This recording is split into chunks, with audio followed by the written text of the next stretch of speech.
श्रीगुरुभ्यो नमः।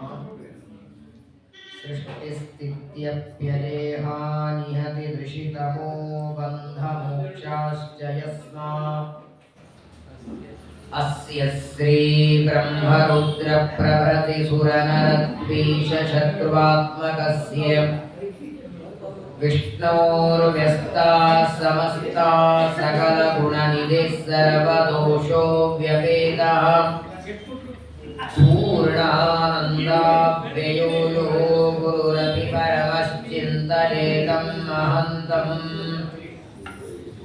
जन्माद्यस्य यतोऽन्वयादितरतश्चार्थेष्वभिज्ञस्वराट् तेने ब्रह्महृदायादिकवये मुह्यन्ति यं सूरयः तेजो वारिमृदां यथा विनिमयो यत्र त्रिसर्गो मृषा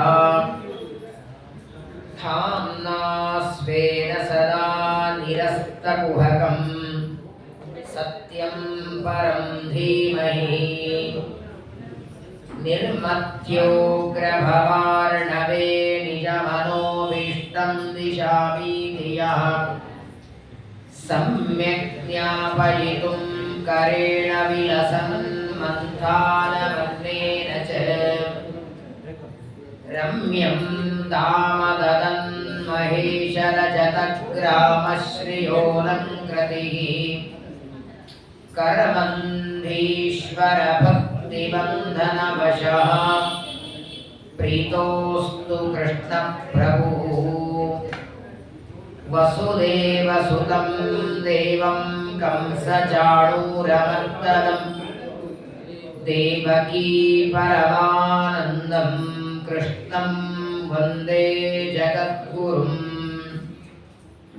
कृष्णाय वासुदेवाय हरये परमात्मने प्रणतक्लेशनाशाय गोविन्दाय नमो नमः।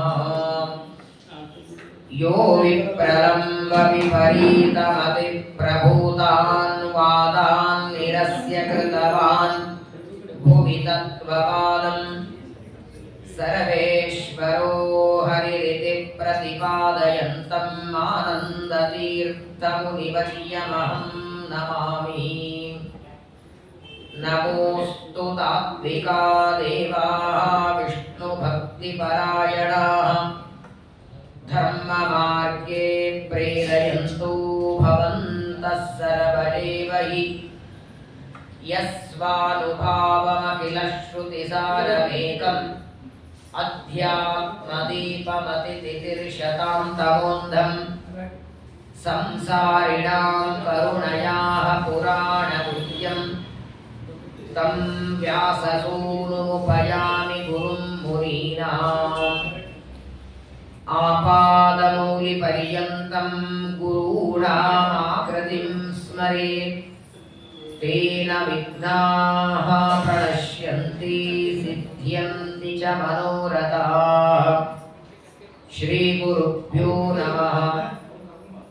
पतिप्रग्रहिणं कंसमाभाष्याः शरीरवाक् अस्यास्त्वामष्टमो गर्भो हन्तायां नयसे बुध स्वस्त्यस्तु सताम् अशेषसन्मङ्गलानि भवन्तु श्लोकैकश्रवणपठनमात्रेण कथावक्तुश्च श्रोतॄणाम् निखिलकलिकतकल्मषाफलूतलपटुतरे मोक्षाद्यखिलपुरुषार्थसाधनीभूते श्रीमद्भागवते महापुराणे दशमस्कन्धे यत्किञ्चित् पूर्वोक्तप्रमेयानुवादः। हरिः ओम् हरिः ओम् हरिः ओम्। श्रीगुरुभ्यो नमः। ಚಾತುರ್ಮಾಸ್ಯದ ಒಂದು ತಿಂಗಳದ ವ್ರತ ಇವತ್ತಿಗೆ ಸಮಾಪ್ತಿಯಾಗಿ ಶಾಖವ್ರತವನ್ನು ಪರಮಾತ್ಮ ತತ್ವಾಭಿಮಾನಿ ದೇವತೆಗಳು ವಾಯುದೇವರು ಒಳಗೆ ಇದ್ದು ಮಾಡಿಸಿ ಅದನ್ನು ಪರಮಾತ್ಮನಿಗೆ ಸಮರ್ಪಣೆಯನ್ನು ಮಾಡಿ ನಾಳೆಯಿಂದ 1 ತಿಂಗಳು ದಧಿ ವ್ರತ. ವಿಶೇಷವಾಗಿ ದಧಿ ವಾಮನ ದೈವತ್ಯಂ ಗೋವಿಂದೇ ಕ್ಷೀರದೇವತಾ ಅಂತ ಹೇಳಿದ ಹಾಗೆ ಮೊಸರಿಗೆ ಅಭಿಮಾನಿಯಾದವನು ವಾಮನ ರೂಪಿ ಪರಮಾತ್ಮ ಅನ್ನೋದಕ್ಕಾಗೇನೆ ಮೊಸರಿನ ವ್ರತ ಮುಗಿಯುವ ದ್ವಾದಶಿ ವಾಮನ ಪರಮಾತ್ಮ ಅವತಾರ ಮಾಡಿ ಬರ್ತಾನೆ. ಅಂತಹ ಪವಿತ್ರವಾದ ಚಾತುರ್ಮಾಸ್ಯದಲ್ಲಿ ಬರುವ ಶ್ರಾವಣ ಮಾಸದ ಏಕಾದಶಿ ಪರಮಾತ್ಮನಿಗೆ ಅತ್ಯಂತ ಪ್ರಿಯವಾದ ದಿನ. ಹರಿವಾಸರ ಅಂತ ಕರೀತಾರೆ. ಇಂದು ಏಕಾದಶಿ ಉಪವಾಸ ಜಾಗರ ಸಂತತ ಕ್ಷೀರಾಬ್ಧಿ ಶಯನನ ಪೂಜೆಯು ಸಂತುಷ್ಟಿಯಿಂದಲೇ ಮಾಡಿದ ನರರಿಗೆ ಅನಂತ ಫಲವನಿವ ಪುರಂದರ ವಿಠಲ. ಹರಿದಿನದಲ್ಲಿ ಉಂಡ ನರರಿಗೆ ಘೋರ ನರಕ ತಪ್ಪುದೆ ಎಂದು ಶ್ರುತಿ ಸಾರುತ್ತಲಿದೆಯೋ ಅಂತ ಪುರಂದರದಾಸರು ಏಕಾದಶಿ ವ್ರತದ ಮಹಿಮೆಯನ್ನು ಹೇಳ್ತಾರೆ. ಒಂದು ಏಕಾದಶಿ ವ್ರತವನ್ನ ಮಾಡಿ ಅದನ್ನ ಭಗವಂತನಿಗೆ ಸಮರ್ಪಣೆ ಮಾಡಿದರೆ ಕೋಟಿ ಕೋಟಿ ಜನ್ಮಗಳಲ್ಲಿ ಮತ್ತೆ ಬ್ರಾಹ್ಮಣನಾಗಿ ಹುಟ್ಟುವ ಭಾಗ್ಯವನ್ನು ದೇವರು ಕೊಡ್ತಾನೆ. ಅಂತಹ ಪವಿತ್ರವಾದ ಏಕಾದಶಿಯ ಪರ್ವಕಾಲದಲ್ಲಿ ಶ್ರೀಮದ್ ಭಾಗವತದ ದಶಮ ಸ್ಕಂದದಲ್ಲಿ ಶ್ರೀಕೃಷ್ಣ ಪರಮಾತ್ಮನ ಚರಿತ್ರೆಯನ್ನ ಶುಕಾಚಾರ್ಯರ ಮುಖಕಮಲದಿಂದ ಪರೀಕ್ಷಿತ ರಾಜರು ಶ್ರವಣ ಮಾಡುತ್ತಿದ್ದಾರೆ. ಪ್ರಾರಂಭದಲ್ಲಿ ಪರೀಕ್ಷಿತರು ಪ್ರಶ್ನೆಗಳನ್ನು ಕೇಳುತ್ತಾರೆ. ಕೃಷ್ಣನ ಅವತಾರ ಎಲ್ಲಿ ಆಯಿತು, ಯಾವ ಮಾಸ, ಪಕ್ಷ, ಋತು, ಯಾಕೆ ಪರಮಾತ್ಮ ಕಾರಾಗೃಹದಲ್ಲಿ ಅವತಾರ ಮಾಡಿದ, ಅವತಾರ ಮಾಡಿ ಮಥುರೆಯಿಂದ ಗೋಕುಲಕ್ಕೆ ಯಾಕೆ ಹೊರಟ, ಅನೇಕ ಪ್ರಶ್ನೆಗಳನ್ನ ಶುಕಾಚಾರ್ಯರ ಮುಂದೆ ಪರೀಕ್ಷಿತರು ಇಟ್ಟಿದ್ದಾರೆ. ಒಂದೊಂದು ಪ್ರಶ್ನೆಗಳಿಗೆ ಉತ್ತರವನ್ನು ಕೊಡ್ತಾ ಮೊದಲು ಶ್ರೀಕೃಷ್ಣ ಪರಮಾತ್ಮ ಅವತಾರ ಮಾಡಿ ಬರೋದಕ್ಕೆ ಕಾರಣ ಏನು ಅಂತ ಕೃಷ್ಣಾವತಾರದ ಹಿನ್ನೆಲೆಯನ್ನು ತಿಳಿಸಿ, ಎಲ್ಲ ದುಷ್ಟರ ಭಾರದಿಂದ ಪೀಡಿತಳಾದ ಭೂದೇವಿ ಬ್ರಹ್ಮದೇವರ ಹತ್ರ ಬಂದು ಪ್ರಾರ್ಥನೆ ಮಾಡಿಕೊಳ್ತಾಳೆ. ಭೂಭಾರ ಹರಣಕ್ಕಾಗಿ ಏನಾದರೂ ಉಪಾಯವನ್ನ ಹೇಳಿ ಅಂತ. ಬ್ರಹ್ಮದೇವರಂತಾನೆ ಉಪಾಯ ನನಗೆ ಗೊತ್ತಿಲ್ಲ, ನಾರಾಯಣ ಹತ್ರ ಹೋಗೋಣ ಅಂತ ಕ್ಷೀರ ಸಮುದ್ರಕ್ಕೆ ಬಂದು ಪುರುಷ ಸೂಕ್ತದಿಂದ ಭಗವಂತನನ್ನ ಪ್ರಾರ್ಥನೆ ಮಾಡ್ತಾರೆ. ದೇವರು ಪ್ರತ್ಯಕ್ಷವಾಗಿ ಬ್ರಹ್ಮದೇವರಿಗೆ ದರ್ಶನವನ್ನ ಕೊಟ್ಟು ತಾನೇ ಅವತಾರ ಮಾಡಿ ಬರೋದಾಗಿ ಸೂಚನೆಯನ್ನು ಕೊಡ್ತಾನೆ. ವಸುದೇವ ದೇವಕಿಯರಲ್ಲಿ ತಾನು ಅವತಾರ ಮಾಡ್ತೇನೆ, ನನ್ನ ಸೇವೆಗೆ ದೇವತೆಗಳೆಲ್ಲರೂ ಅವತಾರ ಮಾಡಿ ಬರಲಿ ಅಂತ ಪರಮಾತ್ಮ ಆಜ್ಞೆಯನ್ನ ಮಾಡ್ತಾನೆ. ವಸುದೇವ ದೇವಕಿಯರು 3ನೇ ಬಾರಿ ಪರಮಾತ್ಮನಿಗೆ ತಂದೆಯಾಗುವುದವರು. 3 ಜನ್ಮದಲ್ಲಿ ದೇವರು ಮಗನಾಗಬೇಕು ಅಂತ ಬ್ರಹ್ಮದೇವರಿಂದ ವರ ಪಡೆದಿದ್ದಾರೆ. ಮೊದಲನೇದ್ದು ಪೃಷ್ಟಿಗರ್ಭ. ಇವನು ಸುತಪ ಅಂತ ಗಂಧರ್ವಾಗಿರ್ತಾರೆ. ಅವರ ಹೆಂಡತಿಯಾದ ಅದಿತಿ ದೇವಿ ಪೃಷ್ಣಿ, ಅವರಿಬ್ಬರ ಗರ್ಭದಿಂದ ಬಂದವನು ಪೃಷ್ಣಿಗರ್ಭ. ಎರಡನೇದಾಗಿ ಭಾದ್ರಪದ ಶುದ್ಧ ದ್ವಾದಶಿ ವಾಮನನಾಗಿ ಬರ್ತಾನೆ. ಈಗ ವಸುದೇವ ದೇವಕಿಯರಾಗಿ ಇವರೇ ಬಂದಿದ್ದಾರೆ. ಇದರ ಬಗ್ಗೆ ಶ್ರೀಮದ್ ಆನಂದ ತೀರ್ಥ ಭಗವತ್ಪಾದಾಚಾರ್ಯರು ಮಹಾಭಾರತ ಆತ್ಮನಿರ್ಣಯದ 12ನೇ ಅಧ್ಯಾಯದಲ್ಲಿ ವಸುದೇವ ದೇವಕಿಯರ ಬಗ್ಗೆ ಹೇಳ್ತಾರೆ. ವಸುದೇವ ಇವರ ಮೂಲ ರೂಪದಲ್ಲಿ ಕಶ್ಯಪ ಋಷಿ. ಕಶ್ಯಪನಿಗೆ 13 ಜನ ಮಡದಿಯರು, ದಿತಿ, ಅದಿತಿ, ಧನು, ಕಾಷ್ಟ, ಸುರಸ, ಅರಿಷ್ಟ, ತಾಮ್ರ, ಲೋಚನ ಇವರೆಲ್ಲರೂ ಕಶ್ಯಪರ ಮಡದಿಯರು. ಅದರಲ್ಲಿ ಅದಿತಿ ದೇವಿಯಲ್ಲಿ 12 ಜನ ಮಕ್ಕಳಾಗ್ತಾರೆ. ಅವರನ್ನೇ ನಾವು ಆದಿತ್ಯರು ಅಂತ ಕರಿತೇವೆ. ಆ ಅದಿತಿ ದೇವಿಯನ್ನ ವಿವಾಹ ಮಾಡಿಕೊಂಡ ಮೇಲೆ ಒಂದು ದಿನ ಏನಾಗುತ್ತೆ, ಕಶ್ಯಪರು ಒಂದು ಯಜ್ಞ ಮಾಡಬೇಕು ಅಂತ ಆ ಯಜ್ಞಕ್ಕಾಗಿ ಗೋಮಯ, ಗೋಮೂತ್ರ, ಉತ್ತಮವಾದ ಹಾಲು ಮೊಸರಿಗೆ ಒಂದು ಆಕಳು ಬೇಕು ಅಂತ ಕಶ್ಯಪರಿಗೆ ಅವರ ಹತ್ರ ಇತ್ತು.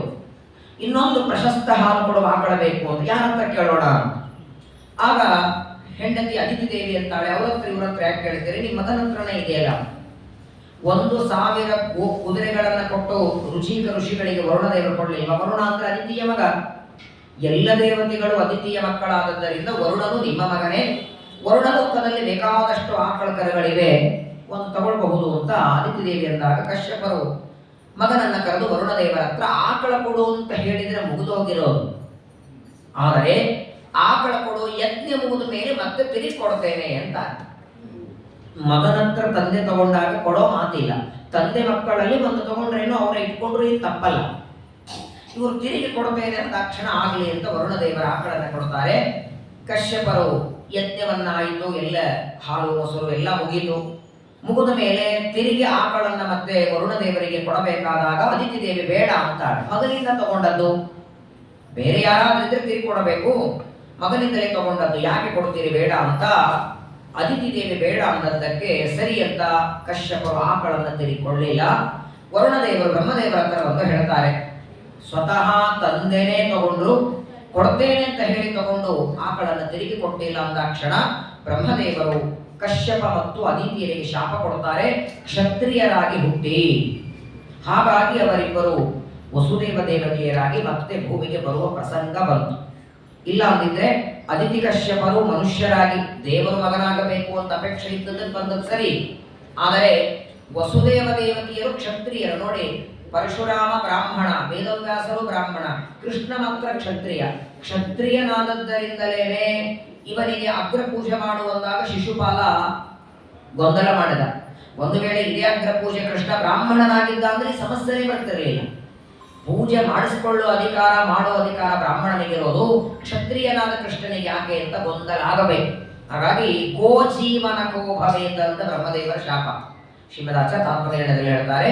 ಹಾಗಾಗಿ ಬ್ರಹ್ಮದೇವರ ಶಾಪದಿಂದ ಇವರಿಬ್ಬರು ಕ್ಷತ್ರಿಯರಾಗಿ ವಸುದೇವ ದೇವಕಿಯರು ಹುಟ್ಟಿ ಬರ್ತಾರೆ. ಆ ದೇವಕಿಯನ್ನ ವಸುದೇವನಿಗೆ ಕೊಟ್ಟು ವಿವಾಹ ಮಾಡ್ತಾರೆ.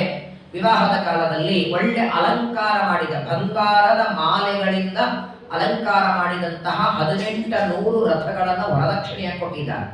ಬರೇ ರಥಗಳಲ್ಲ, ಆ ರಥಗಳಿಗೆ ಸಂಪೂರ್ಣವಾಗಿ ಬಂಗಾರದ ಅಲಂಕಾರ ಮಾಡಿ, ಕುದುರೆಗಳಿಗೆ ಅಲಂಕಾರ ಮಾಡಿದಂತಹ 1800 ರಥಗಳು, 400 ಆನೆಗಳು, ಅದರ ಜೊತೆಗೆ 200 ದಾಸದಾಸಿಯರು, ಇಷ್ಟೆಲ್ಲವನ್ನ ದೇವಕಿಯನ್ನ ಕೊಡುವಾಗ ವರದಕ್ಷಿಣೆಯ ರೂಪದಲ್ಲಿ ವಸುದೇವನಿಗೆ ಕೊಟ್ಟಿದ್ದಾರೆ. ವಸುದೇವ ದೇವಕಿಯರನ್ನ ರಥದಲ್ಲಿ ಕೂಡಿಸಿಕೊಂಡು ಮೆರವಣಿಗೆ ಪ್ರಾರಂಭವಾಗಿದೆ. ಶಂಖ, ಆಗಿನ ಕಾಲದಲ್ಲಿ ಶಂಖನಾದ, ಸಾಮಾನ್ಯವಾಗಿ ಶಂಖ ದೇವರ ಸನ್ನಿಧಾನದಲ್ಲಿ ಅಷ್ಟೇ ಬಾರಿಸೋದು, ಯಾರೋ ಮೆರವಣಿಗೆಲ್ಲ ಶಂಖ ಎಲ್ಲ ಹೊಡಿಬಾರದು. ವಾದ್ಯಗಳು ಕೂಡ ಯಾರ ಮೆರವಣಿಗೆ ಅದರ ಮೇಲೆ ಡಿಸೈಡ್ ಆಗುತ್ತೆ. ಬ್ರಹ್ಮದೇವರು ಹೊರಟಾಗ ವಾದ್ಯಗಳ ಬೇರೆ, ಪದ್ಮಪುರಾಣ ಹೇಳ್ತದೆ, ಬ್ರಹ್ಮಾಂಡ ಪುರಾಣ ಹೇಳ್ತದೆ. ದೇವರ ಆ ಮಂಗಳಾರತಿ ಮಾಡುವಾಗ ಮಾತ್ರ ಜಾಗಟೆಯೋ ಶಂಖವೋ ಅಥವಾ ತಾಳ ಮದ್ದಳೆ, ಉಳಿದ ರಾಜರ ಹೊರಟ್ರೆ ಬೇರೆ ನಗಾರಿ ಬಾರಿಸದೆ ಶಂಖ ಬಾರಿಸೋದಲ್ಲ, ಅದು ಭಗವಂತರ ಸನ್ನಿಧಾನ ಇದ್ದಾಗ. ಈಗ ವಸುದೇವ ದೇವಕಿಯರ ವಿವಾಹ ನಡೆದ ನಂತರ ಅವರ ಮೆರವಣಿಗೆಯಲ್ಲಿ ಶಂಖವಾದ್ಯ ಯಾಕೆ ಅಂದರೆ ಇಲ್ಲಿ ದೇವರ ಅವತಾರ ಮಾಡಿ ಬರೋರಿದ್ದಾನೆ. ವಸುದೇವರಲ್ಲಿ ಪರಮಾತ್ಮನ ಅವತಾರ ಆಗುವುದಿದೆ, ಇದು ಜಗತ್ತಿಗೆ ಸೂಚನೆ ಮಾಡೋದಕ್ಕೆ ಶಂಖವನ್ನ ಬಾರಿಸ್ತಾರೆ, ಮೃದಂಗವನ್ನ ಬಾರಿಸ್ತಿದ್ದಾರೆ. ಆಕಾಶದಲ್ಲಿ ದೇವತೆಗಳಲ್ಲಿ ನಿಂತು ವಾದ್ಯ ಬಾರಿಸ್ತಿದ್ದಾರೆ. ವಸುದೇವ ದೇವಕಿಯರ ಮೆರವಣಿಗೆ ನಡೀತಿದೆ. ಸಾಮಾನ್ಯವಾಗಿ ರಥದಲ್ಲಿ ಮೆರವಣಿಗೆ ನಡೆದಾಗ ರಥ ನಡೆಸೋದಕ್ಕೊಬ್ಬ ಸಾರಥಿ ಬೇಕು. ಕಂಸನ ಕೈಯೊಳಗೆ 100 ಜನ. ಅಷ್ಟೇ ಯಾಕೆ, ವಸುದೇವನಿಗೆ ದೇವಕಿಯನ್ನು ಕೊಡುವಾಗಲೇನೆ 200 ದಾಸದಾಸಿಯರನ್ನು ಕೊಟ್ಟಿದ್ರಲ್ಲ, ಅದರಲ್ಲಿ ಒಬ್ಬ ರಥ ಹೊಡಿಬಹುದಾಗಿತ್ತಲ್ಲ, ಕಂಸನೇ ಯಾಕೆ ಬರಬೇಕು? ರಥದ ಸಾರಥಿಯಾಗಿ ಕಂಸನೇ ಬರೋ ಅವಶ್ಯಕತೆ ಇರಲಿಲ್ಲ. ಅವನೊಬ್ಬ ರಾಜ, ಅವನಿಗೆ ಒಬ್ಬ ಸಾರಥಿ ಇರ್ತಾನೆ. ಉಗ್ರಸೇನನ ಮಗನಾದ ಕಂಸ ರಥದಲ್ಲಿ ಹೊಂಟೆ ಒಬ್ಬ ಸಾರಥಿ, ಅವನು ರಾಜ, ಅವನು ಯಾಕೆ ಇಲ್ಲಿ ಬರಬೇಕಾಗಿತ್ತು? ಬೇರೆ ಯಾರೋ ದಾಸದಾಸಿಯರು ಬರಬೇಕಾಗಿತ್ತು? ಇಲ್ಲ, ಇದೆಲ್ಲ ಭಗವಂತರ ಸಂಕಲ್ಪ. ವಾಯುದೇವರಿಗೆ ಆಜ್ಞೆಯನ್ನ ಮಾಡಿ ಕಂಸನೇ ಸಾರಥಿಯಾಗಿ ಬರುವಂತೆ. ಆ ಕಂಸನು ಕೂಡ ವಾಸ್ತವಿಕವಾಗಿ ವಸುದೇವ ದೇವಕಿಯರಲ್ಲಿ ಕಂಸ ದೇವಕಿಗೆ ಅಣ್ಣನೂ ಅಲ್ಲ, ತಮ್ಮನೂ ಅಲ್ಲ. 13ನೇ ಅಧ್ಯಾಯ ತಾತ್ಪರ್ಯದಲ್ಲಿ ಆಚಾರ್ಯ ತುಂಬಾ ಚೆನ್ನಾಗಿ ಹೇಳ್ತಾರೆ. ಶ್ರೀಮದಾಚಾರ್ಯ ಹೇಳ್ತಾರೆ, ಸಂಬಂಧದೊಳಗೆ ಸೋದರತೆ ಆಗಬೇಕಂತ. ದೇವಕಿ ಕಂಸನಿಗೆ ಸೋದರತೆ ಆಗಬೇಕು. ಆದರೆ ತಂಗಿಯಂತೆ ಪ್ರೀತಿ ಮಾಡ್ತಾ, ಚಿಕ್ಕವಳು ಅಂತ ಅಭಿಮಾನ ಮಾಡ್ತಾ ಇದ್ದದ್ದರಿಂದ ಮಾತ್ರ ತಂಗಿ. ಆ ಅರ್ಥದಲ್ಲಿ ಕಂಸ ಕೃಷ್ಣನಿಗೆ ಸೋದರ ಮಾವನಾಗ್ತಾನೆ. ಆ ಸೋದರ ಮಾವನಾದ ಕಂಸನೇ ಬಂದು ರಥದಲ್ಲಿ ಕೂತ್ಕೊಂಡಿದ್ದಾನೆ. ವಾದ್ಯಗಳು ಬಾರಿಸ್ತಿದ್ದಾರೆ, ಮೆರವಣಿಗೆ ನಡೀತಾ ಇದೆ. ಮಥುರಾ ಪಟ್ಟಣ ಯಾದವರ ರಾಜಧಾನಿಯದು. ಎಲ್ಲಿ ನೋಡಿದಲ್ಲಿ ವಾದ್ಯಗಳು ಬಾರಿಸ್ತಿದ್ದಾರೆ, ಸಾವಿರಾರು ಜನ ಮೆರವಣಿಗೆಯಲ್ಲಿ. ವಸುದೇವ ದೇವಕಿಯರ ವಿವಾಹದ ಮೆರವಣಿಗೆ ನಡೀತಾ ಇದೆ. ಮಥುರಾ ಪಟ್ಟಣದ ಊರಿನ ಮಧ್ಯದಲ್ಲಿ ರಥ ಬಂದಿದೆ. ಅಷ್ಟೊತ್ತಿಗೆ ಜೋರಾಗಿ ಆಕಾಶವಾಣಿ ಎಲ್ಲರಿಗೂ ಕೇಳುವಂತೆ. ಸಾಮಾನ್ಯವಾಗಿ ಆಕಾಶವಾಣಿ ಎಲ್ಲರಿಗೂ ಕೇಳುವಂತೆ ಇರಲ್ಲ, ಇಲ್ಲಿ ಎಲ್ಲರಿಗೂ ಕೇಳುವಂತೆ. ಪತಿ ಪಗ್ರಹಿಣಂ ಕಂಸಂ ಆಭಾಷ್ಯಾಹ ಶರೀರವಾ. ಅಶರೀರವಾಣಿ, ಅಶರೀರ ಅಂದ್ರೆ ಶರೀರ ಇಲ್ಲದವರು ಅಂತ ಅರ್ಥವಲ್ಲ. ಶರೀರದ ಮೇಲೆ ನನ್ನದು ಅನ್ನುವ ಅಭಿಮಾನ ಇಲ್ಲದಿರುವ ಮುಖ್ಯ ಪ್ರಾಣದೇವರು ವಾಯುದೇವರು ಆಜ್ಞೆಯನ್ನು ಮಾಡ್ತಾರೆ. ಆಕಾಶದಲ್ಲಿ ನಿಂತುಕೊಂಡು ವಾಯುದೇವರು ವಾಣಿಯನ್ನ, ಮಾತು ಕೇಳಿಸ್ತದೆ, ವ್ಯಕ್ತಿ ಕಾಣೋದಿಲ್ಲ, ಅದನ್ನೇ ಆಕಾಶವಾಣಿ ಅಂತ ಕರೆಯೋದು. ಯಾಕಂದ್ರೆ ಶಬ್ದಗಳೆಲ್ಲವೂ ಆಕಾಶದಲ್ಲೇ ಇರೋದು. ಶಬ್ದ ಗುಣಕಂ ಆಕಾಶಂ. ಶ್ರೀಮದಾಚಾರ್ಯರು ವಿಷ್ಣು ತತ್ವ ನಿರ್ಣಯದಲ್ಲಿ ಶಬ್ದಗಳ ಬಗ್ಗೆ ವರ್ಣ ನಿತ್ಯತ್ವವಾದ ಅಂತಿದೆ, ಸುಧಾದಲ್ಲೂ ಇದೆ. ಅಣುಸುಧ ಅಂತ ವಿಷ್ಣು ತತ್ವನೇ ಕರೆಯೋದು. ಕೆಲವರೇನಂತಾರೆ ಶಬ್ದಗಳು ನಾವು ಉಚ್ಚಾರ ಮಾಡಿದಾಗ ಉತ್ಪತ್ತಿಯಾಗತ್ತೆ, ಹುಟ್ಟುತ್ತವೆ ಅಂತಾರೆ. ನಾನು ಊರಿಗೆ ಹೋಗ್ತೇನೆ, ಈ ನಾನು ಅನ್ನೋ ಶಬ್ದ ನಾನು ಉಚ್ಚಾರಣೆ ಮಾಡೋದಕ್ಕಿಂತ ಮೊದಲು ಇರಲಿಲ್ಲ, ನಾನು ಅಂತ ಉಚ್ಚಾರಣೆ ಮಾಡಿದ ಮೇಲೆ ಉತ್ಪತ್ತಿ ಆಯಿತು ಅಂತಾರೆ. ಶ್ರೀಮದಾಚಾರ್ಯ ಇಲ್ಲ ಅಂತಾರೆ. ವಿಷ್ಣು ತತ್ವನಿರ್ಣಯದಲ್ಲಿ ವರ್ಣನಿತ್ಯತ್ವವಾದದಲ್ಲಿ ಹೇಳ್ತಾರೆ ಶಬ್ದಗಳು ಅನಾದಿ ನಿತ್ಯ. ಆಕಾಶದಲ್ಲಿ ಎಲ್ಲಾ ಶಬ್ದಗಳಿವೆ, ನಾವು ಉಚ್ಚಾರಣೆ ಮಾಡಿದಾಗ ವರ್ಣಗಳು ಅಭಿವ್ಯಕ್ತ ಆಗುತ್ತೆ. ಅಭಿವ್ಯಕ್ತಿ ಆಗೋದು ಬೇರೆ, ಉತ್ಪತ್ತಿ ಆಗೋದು ಬೇರೆ. ವರ್ಣಗಳು ಅನಾದಿ ನಿತ್ಯ ಆದದ್ದರಿಂದಲೇ ಆ ವರ್ಣಗಳಿಂದ ಪರಮಾತ್ಮ ಪ್ರತಿಪಾದ್ಯರಾದವನು. ಅಶರೀರವಾಣಿ, ಮಾತು ಕೇಳಿಸ್ತಿದೆ. ಒಂದು ಮಾತನ್ನ ಶ್ರೀಮದಾಚಾರ್ಯ ಹೇಳ್ತಾರೆ, ದೇವರು ಯಾವಾಗಲೇ ಭೂಮಿಗೆ ಬರಬೇಕಾದರೂ ಆಕಾಶವಾಣಿ ವಾಯುದೇವರೇ ಮಾಡೋದು, ವಾಯುದೇವರು ಭೂಮಿಗೆ ಬರಬೇಕಾದಾಗ ಆಕಾಶವಾಣಿ ದೇವರೇ ಮಾಡೋದು. ವಾಯುದೇವರು ಹನುಮಂತ ದೇವರಾದಾಗ ಆಕಾಶವಾಣಿ ಮಾಡಲಿಲ್ಲ, ಮಾಡೋ ಪ್ರಸಂಗನೂ ಇರಲಿಲ್ಲ. ಭೀಮಸೇನ ದೇವರಾಗಿ ಬರುವಾಗಲೂ ಆಕಾಶವಾಣಿ ಮಾಡೋ ಪ್ರಸಂಗ ಇರಲಿಲ್ಲ. ಆಕಾಶವಾಣಿ ಮಾಡೋದೇ ಮಧ್ವಾಚಾರ್ಯರಾಗಿ ಬರಬೇಕಾದ. ಯಾಕಂದ್ರೆ ಶ್ರೀಮದಾಚಾರ್ಯರು ಅವತಾರ ಮಾಡುವುದಕ್ಕೆ ಮೊದಲು ಭೂಮಿಯ ಪರಿಸ್ಥಿತಿ ಹೇಗಿತ್ತು? ವೇದಾಂತ ಮಾರ್ಗ ಪರಿಮಾರ್ಗಡದೀನ ದೂನಃ ದೈವಿ ಪ್ರಜಾ ಕರುಣಯ ಪರಮಾಸುಧಂದ. ಸುಮಧುಜಿ ಹೇಳುತ್ತಲ್ಲ, ಎಲ್ಲಿ ನೋಡಿದಲ್ಲಿ ಅನ್ಯಾಯ, ಮೋಸ, ದುಷ್ಟ, ಯಾರಿಗೆ ಅಕ್ಷತೆ ಗೊತ್ತಿಲ್ಲ, ಅಂಗಾರ ಗೊತ್ತಿಲ್ಲ, ಪೂಜೆ ಗೊತ್ತಿಲ್ಲ, ಯಾವ ಧರ್ಮ ಕರ್ಮಗಳ ಬಗ್ಗೆ ಗೊತ್ತಿಲ್ಲದಿರುವ ವಾತಾವರಣ ಆಚಾರ್ಯರ ಬರೋದಕ್ಕಿಂತ ಮೊದಲು ಶ್ರೀಮದಾಚಾರ್ಯರು ದೇವರು ಏನ್ ಮಾಡ್ತಾನೆ? ಅನಂತೇಶ್ವರ ದೇವರು, ಉಡುಪಿಯಲ್ಲಿರುವ ಅನಂತೇಶ್ವರ ದೇವರು ಒಬ್ಬ ಹುಚ್ಚನಲ್ಲಿ ಅತ್ಯಂತ ದಡ್ಡ, ಸರಿಯಾಗಿ ನೆಲದ ಮೇಲೆ ನಡೆಯೋದಕ್ಕೆ ಬರದೇ ಇರುವ ದಡ್ಡನಲ್ಲಿ ದೇವರು ಪ್ರವೇಶ ಮಾಡಿ ಆ ಹುಚ್ಚ ಒಂದು ಕಂಬವನ್ನ ಏರ್ತಾನೆ.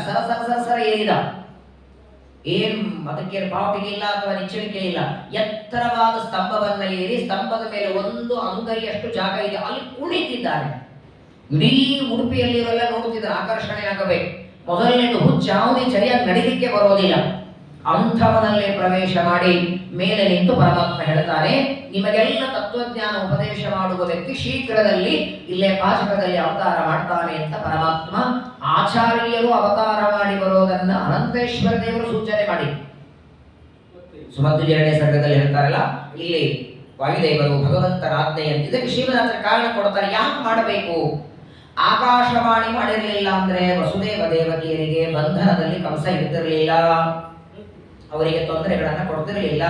ವಸುದೇವ ದೇವಕಿಯರಿಗೆ ತೊಂದರೆ ಕೊಡದೆ ಕಂಸನನ್ನ ಕೊಲ್ಲೋದಕ್ಕೆ ದೇವರಿಗೆ ಅವನ ಅವತಾರ ಮಾಡಿದ್ದೆ ದೈತ್ಯರ ಸಂಹಾರ. ಆದರೂ ಕಂಸ ಸೋದರ ಮಾವನನ್ನ ಕೃಷ್ಣ ಹೇಗೆ ಕೊಂದ ಅಂತ ನಾಳೆ ನಾವ್ಯಾರು ಪ್ರಶ್ನೆ ಕೇಳಬಾರದು. ಸೋದರ ಮಾವನಾದರೂ ತನ್ನ ತಂದೆ ತಾಯಿಗಳನ್ನ ಕಾರಾಗೃಹದಲ್ಲಿ ಇಟ್ಟದ್ದಕ್ಕೆ ಕೃಷ್ಣ ಕೊಂದ ಅಂತ ನಾಳೆ ಜಗತ್ತಿಗೆ ಕಂಸನ ದುಷ್ಟತನ ಗೊತ್ತಾಗಬೇಕನ್ನೋದಕ್ಕೆ ಮೊದಲೇ ಅಶರೀರವಾಣಿ ಆಯ್ತು. ಏನಂತಾಗತ್ತೆ? ಅಸ್ಯಾಸ್ತ್ವಾಮಷ್ಟಮೋ ಗರ್ಭೋ ಹಂತಾಯಾಂ ನಯಸೇ ಬುಧ. ಹೇ ಅಬುಧ, ದಡ್ಡನಾದ ಹೇ ಕಂಸ, ಯಾವ ದೇವಕಿಯನ್ನ ವಸುದೇವರ ಮನೆ ಬಿಟ್ಟು ಬರೋಣ ಅಂತ ವಾದ್ಯ ವೈಭವಗಳನ್ನ ಬಾರಿಸ್ತಾ ಹೊರಟಿದ್ದೀಯಲ್ಲ, ಆ ದೇವಕಿಯಲ್ಲಿ ಹುಟ್ಟುವ 8ನೇ ಗರ್ಭದಿಂದಲೇ ನಿನಗೆ ಮರಣ ಇದೆ. ಇವಳಲ್ಲಿ ಜನಿಸುವ 8ನೇ ಗರ್ಭದಿಂದ ಮರಣ ಅಂತ ಆಕಾಶವಾಣಿ ಎಲ್ಲರೂ ಕೇಳುವಂತೆ ಆಗಿದೆ. ಕಂಸನು ಕೇಳಿಸಿಕೊಂಡಿದ್ದಾನೆ. ಕೇಳಿಸಿಕೊಂಡ ಮರುಕ್ಷಣ ಇನ್ನೊಬ್ಬರಾಗಿದ್ರೆ ಆಕಾಶವಾಣಿ ಕೇಳಿಸಿದರೆ ಆಗ ವಸುದೇವ ದೇವಕಿಯರನ್ನ ಅಥವಾ ಯಾರಲ್ಲಿ ತನ್ನ ಶತ್ರು ಹುಟ್ಟೋನಿದ್ದಾನೆ ಮಾತು ಕತೆ ಏನಿಲ್ಲ. ಆಕಾಶವಾಣಿ ಕೇಳಿದ ಮರುಕ್ಷಣದಲ್ಲಿ ದೇವಕಿಯ ಕೂದಲುಗಳನ್ನ ಹಿಡಿತಾನೆ, ಬಲಗೈಯಲ್ಲಿ ಖಡ್ಗ ತಗೊಂಡ. ಅದಕ್ಕೆ ಶ್ರೀಮದಾಚಾರ್ಯ ಅಂತಾರೆ, ಸ್ವಾಭಾವಿಕವಾಗಿ ದುಷ್ಟರ ಬೇರೆ, ಸ್ವಭಾವಕ ದುಷ್ಟರು ಬೇರೆ, ಯಾರದೋ ಸಹವಾಸದಿಂದ ದುಷ್ಟರಾದವರು ಬೇರೆ ಇರ್ತಾರೆ. ಸಹವಾಸದಿಂದ ದುಷ್ಟರಾದವರಲ್ಲಿ ಇಷ್ಟು ದುಷ್ಟ ಕೃತ್ಯ ಇರಲ್ಲ. ಸ್ವಾಭಾವಿಕ ದುಷ್ಟ ಇತ್ಯುಕ್ತ ಸಕಲ ಪಾಪ, ವಿಚಾರವೇ ಮಾಡಲಿಲ್ಲ. ದೇವಕಿಯಲ್ಲಿ ಹುಟ್ಟುವ 8ನೇ ಗರ್ಭದಿಂದ ಮರಣ, ಇವಳನ್ನೇ ಕೊಂದು ಹಾಕಿಬಿಟ್ರೆ 8ನೇ ಗರ್ಭವೇ ಹುಟ್ಟಿರೋದಿಲ್ಲ. ಯಾವಾಗಲೂ ದೈತ್ಯರ ಒಂದು ಸ್ವಭಾವ ಏನು ಅಂದ್ರೆ ತಮ್ಮಿಂದ ಎಲ್ಲರೂ ಸಾಯಬೇಕು, ತಮ್ಮನ್ನು ಯಾಕೆ ಕೊಡಬಾರದು. ಅವಧ್ಯತ್ವ ವರ ಅಂದ್ರೆ ಏನು? ಸಾಯಬಾರದು. ತಾವು ಯಾರಿಂದ ಸಾಯಬಾರದು ಅಂತ ಬ್ರಹ್ಮದೇವರಿಂದ ರುದ್ರದೇವರಿಂದ ವರ ಪಡಿತಾರೆ, ಆದ್ರೆ ತಾವೆಲ್ಲರನ್ನು ಕೊಲ್ಲಬೇಕು. ಇಂತಹ ದುಷ್ಟ ಪ್ರವೃತ್ತಿ ದೈತ್ಯರಲ್ಲಿ ಇರುತ್ತೆ. ಯಾವಾಗ ಭಗಿನಿ ತಂಗಿಯಾದ ದೇವಕಿಯನ್ನ ಕೊಲ್ಲೋದಕ್ಕೆ ಕೈಯಲ್ಲಿ ಖಡ್ಗ ತಗೊಂಡಿದ್ದಾನೆ, ಎಡಗೈಯಿಂದ ಕೂದಲು ಹಿಡಿದಿದ್ದಾನೆ, ಆ ಸಂದರ್ಭದಲ್ಲಿ ಪಕ್ಕದಲ್ಲಿ ಕೂತಂತಹ ವಸುದೇವ ಕೈ ಜೋಡಿಸಿಕೊಂಡು ಪ್ರಾರ್ಥನೆ ಮಾಡ್ತಾರೆ. ತಂ ಜುಗುಪ್ಸಿತ ಕರ್ಮಾಣಂ ನೃಶಂ ಸಂನಿರಪತ್ರಪಂ ವಸುದೇವೋ ಮಹಾಭಾಗ ಉವಾಚ ಪರಿಸಾಂತ್ವಯನ್. ವಸುದೇವ ಯಾವ ದೇವಕಿಯನ್ನ ಕೊಲ್ಲೋದಕ್ಕೆ ಹೊರಟಂತಹ ಕಂಸನನ್ನ ಏನೋ ಒಂದೆರಡು ಮಾತು ಹೇಳೋಣ, ಮಾತಿನಿಂದ ಸಮಾಧಾನ ಪಡಿಸಿ ದೇವಕಿಯನ್ನ ಕೊಲ್ಲೋದನ್ನ ಬಿಡ್ತಾನೇನೋ ಅಂತ ವಿಚಾರ ಮಾಡಿ ಮೊದಲೇ ನಡುಗುತ್ತಿದ್ದಾನೆ. ಯಾರ ಕೈಯಲ್ಲಿ ಖಡ್ಗಿದ್ರೆ ನಡುಗು ಬರಲ್ವಾ? ಅತ್ಯಂತ ತೀಕ್ಷ್ಣವಾದ ಖಡ್ಗ ಕೈಯಲ್ಲಿ ಹಿಡಿದಿದ್ದಾನೆ ಕಂಸ. ಪ್ರಚಂಡವಾಗಿ ಗಡಗ ನಡುಗುತ್ತಿದ್ದಾನೆ. ಕಂಸನನ್ನ ನೋಡಿ ಎರಡೇ ಮಾತಾಡೋಣ ಅಂತ ವಸುದೇವ ಮಾತಾಡ್ತಾನೆ. ಶ್ಲಾಘನೀಯ ಗುಣ ಶೌರೈ ಭವಾನ್ ಭೋಜ ಯಶಸ್ಸರಃ ಸಕಲಂ ಭಗಿನೀಂ ಹನ್ಯಾಹ ಸ್ತ್ರೀಯ ಉದ್ವಾಹ ಕರ್ಮಣಿ. ವಸುದೇವ ಅಂತಾನೆ, ಇವತ್ತು ಇಡೀ ಮಥುರಾ ಪಟ್ಟಣ ಅಲ್ಲ, ಎಲ್ಲ ಸುತ್ತು ಹಳ್ಳಿಗಳಲ್ಲಿ ಇದ್ರೆ ಕಂಸನಾಗಿರಬೇಕು ಅಂತ ನಿನ್ನನ್ನ ಜಗಳ ಹೊಗಳ್ತಾರೆ. ನೀನೇನೋ ಮಾಡಿ ಅಂತ ಹೊಗಳ್ತಾರಲ್ಲ. 10 ಜನ ನಿನ್ನ ವೀರ್ಯ, ಶೌರ್ಯ, ಪರಾಕ್ರಮ, ನಿನ್ನ ಆದರ್ಶ ಗುಣಗಳನ್ನು ಹೊಗಳ್ತಾರೆ.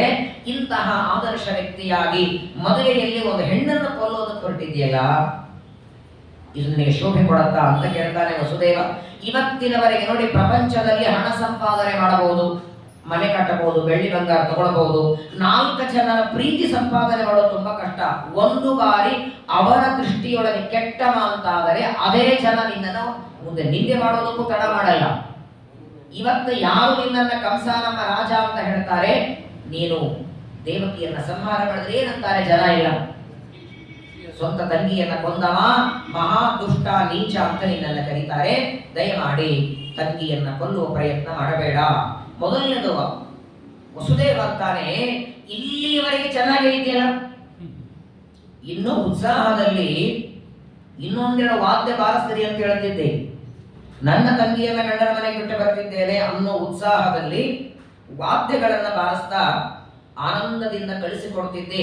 ಆಕಾಶವಾಣಿ ಕೇಳಿದ ಕ್ಷಣ ಏನಾಯ್ತು ನಿನಗೆ?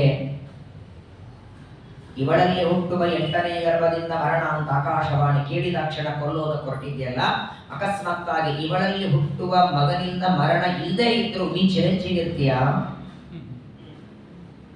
ವಸುದೇವರ ಕೆಲವು ಮಾತುಗಳು ಅದಕ್ಕೆ ತಲೆಗೆ ಹೋಗ್ಲಿಲ್ಲ, ಮಾತು ಬೇರೆ. ದುಷ್ಟರ ತಲೆ ಯಾವ ಮಾತು ಹೋಗಲ್ಲ. ಆದರೂ ಎಷ್ಟು ಚೆನ್ನಾಗಿ ಉಪದೇಶ ಮಾಡ್ತಾನೆ ನೋಡಿ. ಮೃತ್ಯುರ್ಜನ್ಮವತಾಂ ವೀರ ದೇಹೇನ ಸಹಜಾಯತೆ ಅದ್ಯವಾಪ್ತ ಶತಾಂತೇವ ಮೃತ್ಯುರ್ವೈ ಪ್ರಾಣಿನಾಂ ಧ್ರುವಃ. ವಸುದೇವ ಹೇಳ್ತಾರೆ, ತಾಯಿಯ ಗರ್ಭದಿಂದ ಬರುವ ದಿನವೇ ಮರಣ ನಿಶ್ಚಯ ಮಾಡಿ ಕಳಿಸಿರ್ತಾರೆ ದೇವರು. ತಿಥಿ, ವಾರ, ನಕ್ಷತ್ರ, ಯೋಗ, ಕರಣ, ಯಾವ ದಿನ ಉಪವಾಸದಿಂದಲೋ ಹಾಗೇನೋ ಬಟ್ಟೆ ಉಟ್ಕೊಂಡೋ ಬಟ್ಟೆ ಇಲ್ಲದೇನೋ ಮನೆಯೊಳಗೋ ಹೊರಗೋ ಒಳಗೋ ಎಲ್ಲ ಡಿಸೈಡ್ ಆಗುತ್ತೆ. ಆದರೆ ಆ ಮರಣದ ವಾರ್ತೆ ಗರ್ಭದಿಂದ ಬರುವ ದಿನ ಅಥವಾ 7-8 ವರ್ಷ ತಿಳುವಳಿಕೆ ಬಂದಾಗ ಹೇಳಿಬಿಟ್ಟಿದ್ದ ಅಂದ್ರೆ ಇರುವಷ್ಟು ದಿನವೂ ಸುಖವಾಗಿ ನೆಮ್ಮದಿಯಿಂದ ಇರಲ್ಲ ಇವನು. ಇದೊಂದು ಕರುಣೆನೇ ದೇವರದು. ಮರಣದ ವಾರ್ತೆ ಮುನ್ಸೂಚನೆ ಯಾಕೆ ಕೊಡಬಾರದು? ಎಲ್ಲರಿಗೂ ಗೊತ್ತಿದೆ ಒಂದಿಲ್ಲ ಒಂದಿನ ದೇಹ ಬಿಡಬೇಕು ಅಂತ ಹೇಳಿ ಒಂದು 20-30 ವರ್ಷಗಳ ಮೊದಲೇ ದೇವರು ಗುರುತು ಮಾಡಿಸಿಬಿಟ್ಟಿದ್ದ ಅಂದ್ರೆ ಯಾರ ಮನೆ ಕಟ್ತಿದ್ರು, ಯಾರ ಮದುವೆ ಮಾಡ್ಕೋತಿದ್ರು, ಯಾರ ಮಕ್ಕಳ ಮದುವೆ ಏನೋ ಅಂದ್ರೆ ಬೇಡಪ್ಪ ನಾವಿಲ್ಲಿ 20 ವರ್ಷಕ್ಕೆ ಹೋಗೋದೇ ಇದೆ, ಇರುವಷ್ಟು ಕಾಲ ಆದರೂ ಸುಖವಾಗಿರಲಿ ಅನ್ನೋದಕ್ಕಾಗಿ ಕೊನೆ ಘಳಿಗೆವರೆಗೂ ಇವರಿಗೆ ಏನಾಗತ್ತೆ ಅಂತ ಪರಮಾತ್ಮ ಸೂಚನೆ ಮಾಡಲ್ಲ. ಪರೀಕ್ಷಿತ ರಾಜರಂತವರಿಗೆ 7 ದಿನ ಮೊದಲು ಗೊತ್ತಾಗತ್ತೆ, ಭಾಗವತ ಶ್ರವಣ ಮಾಡ್ತಾರೆ. ಹಾಗಾಗಿ ಮರಣ ಇದು ನಿಶ್ಚಿತ. ಜಾತಸ್ಯ ಹಿ ಧ್ರುವಂ ಮೃತ್ಯು ಧ್ರುವಂ ಜನ್ಮಮೃತಸ್ಯ ಚ ತಸ್ಮಾದ ಪರಿಹಾರ್ಯೇ ಅಂತ ಕೃಷ್ಣ ಹೇಳೋ ಮಾತು ಗೀತೆಯಲ್ಲಿ. ಪರಿಹಾರವೇ ಇಲ್ಲ ಇದಕ್ಕೆ.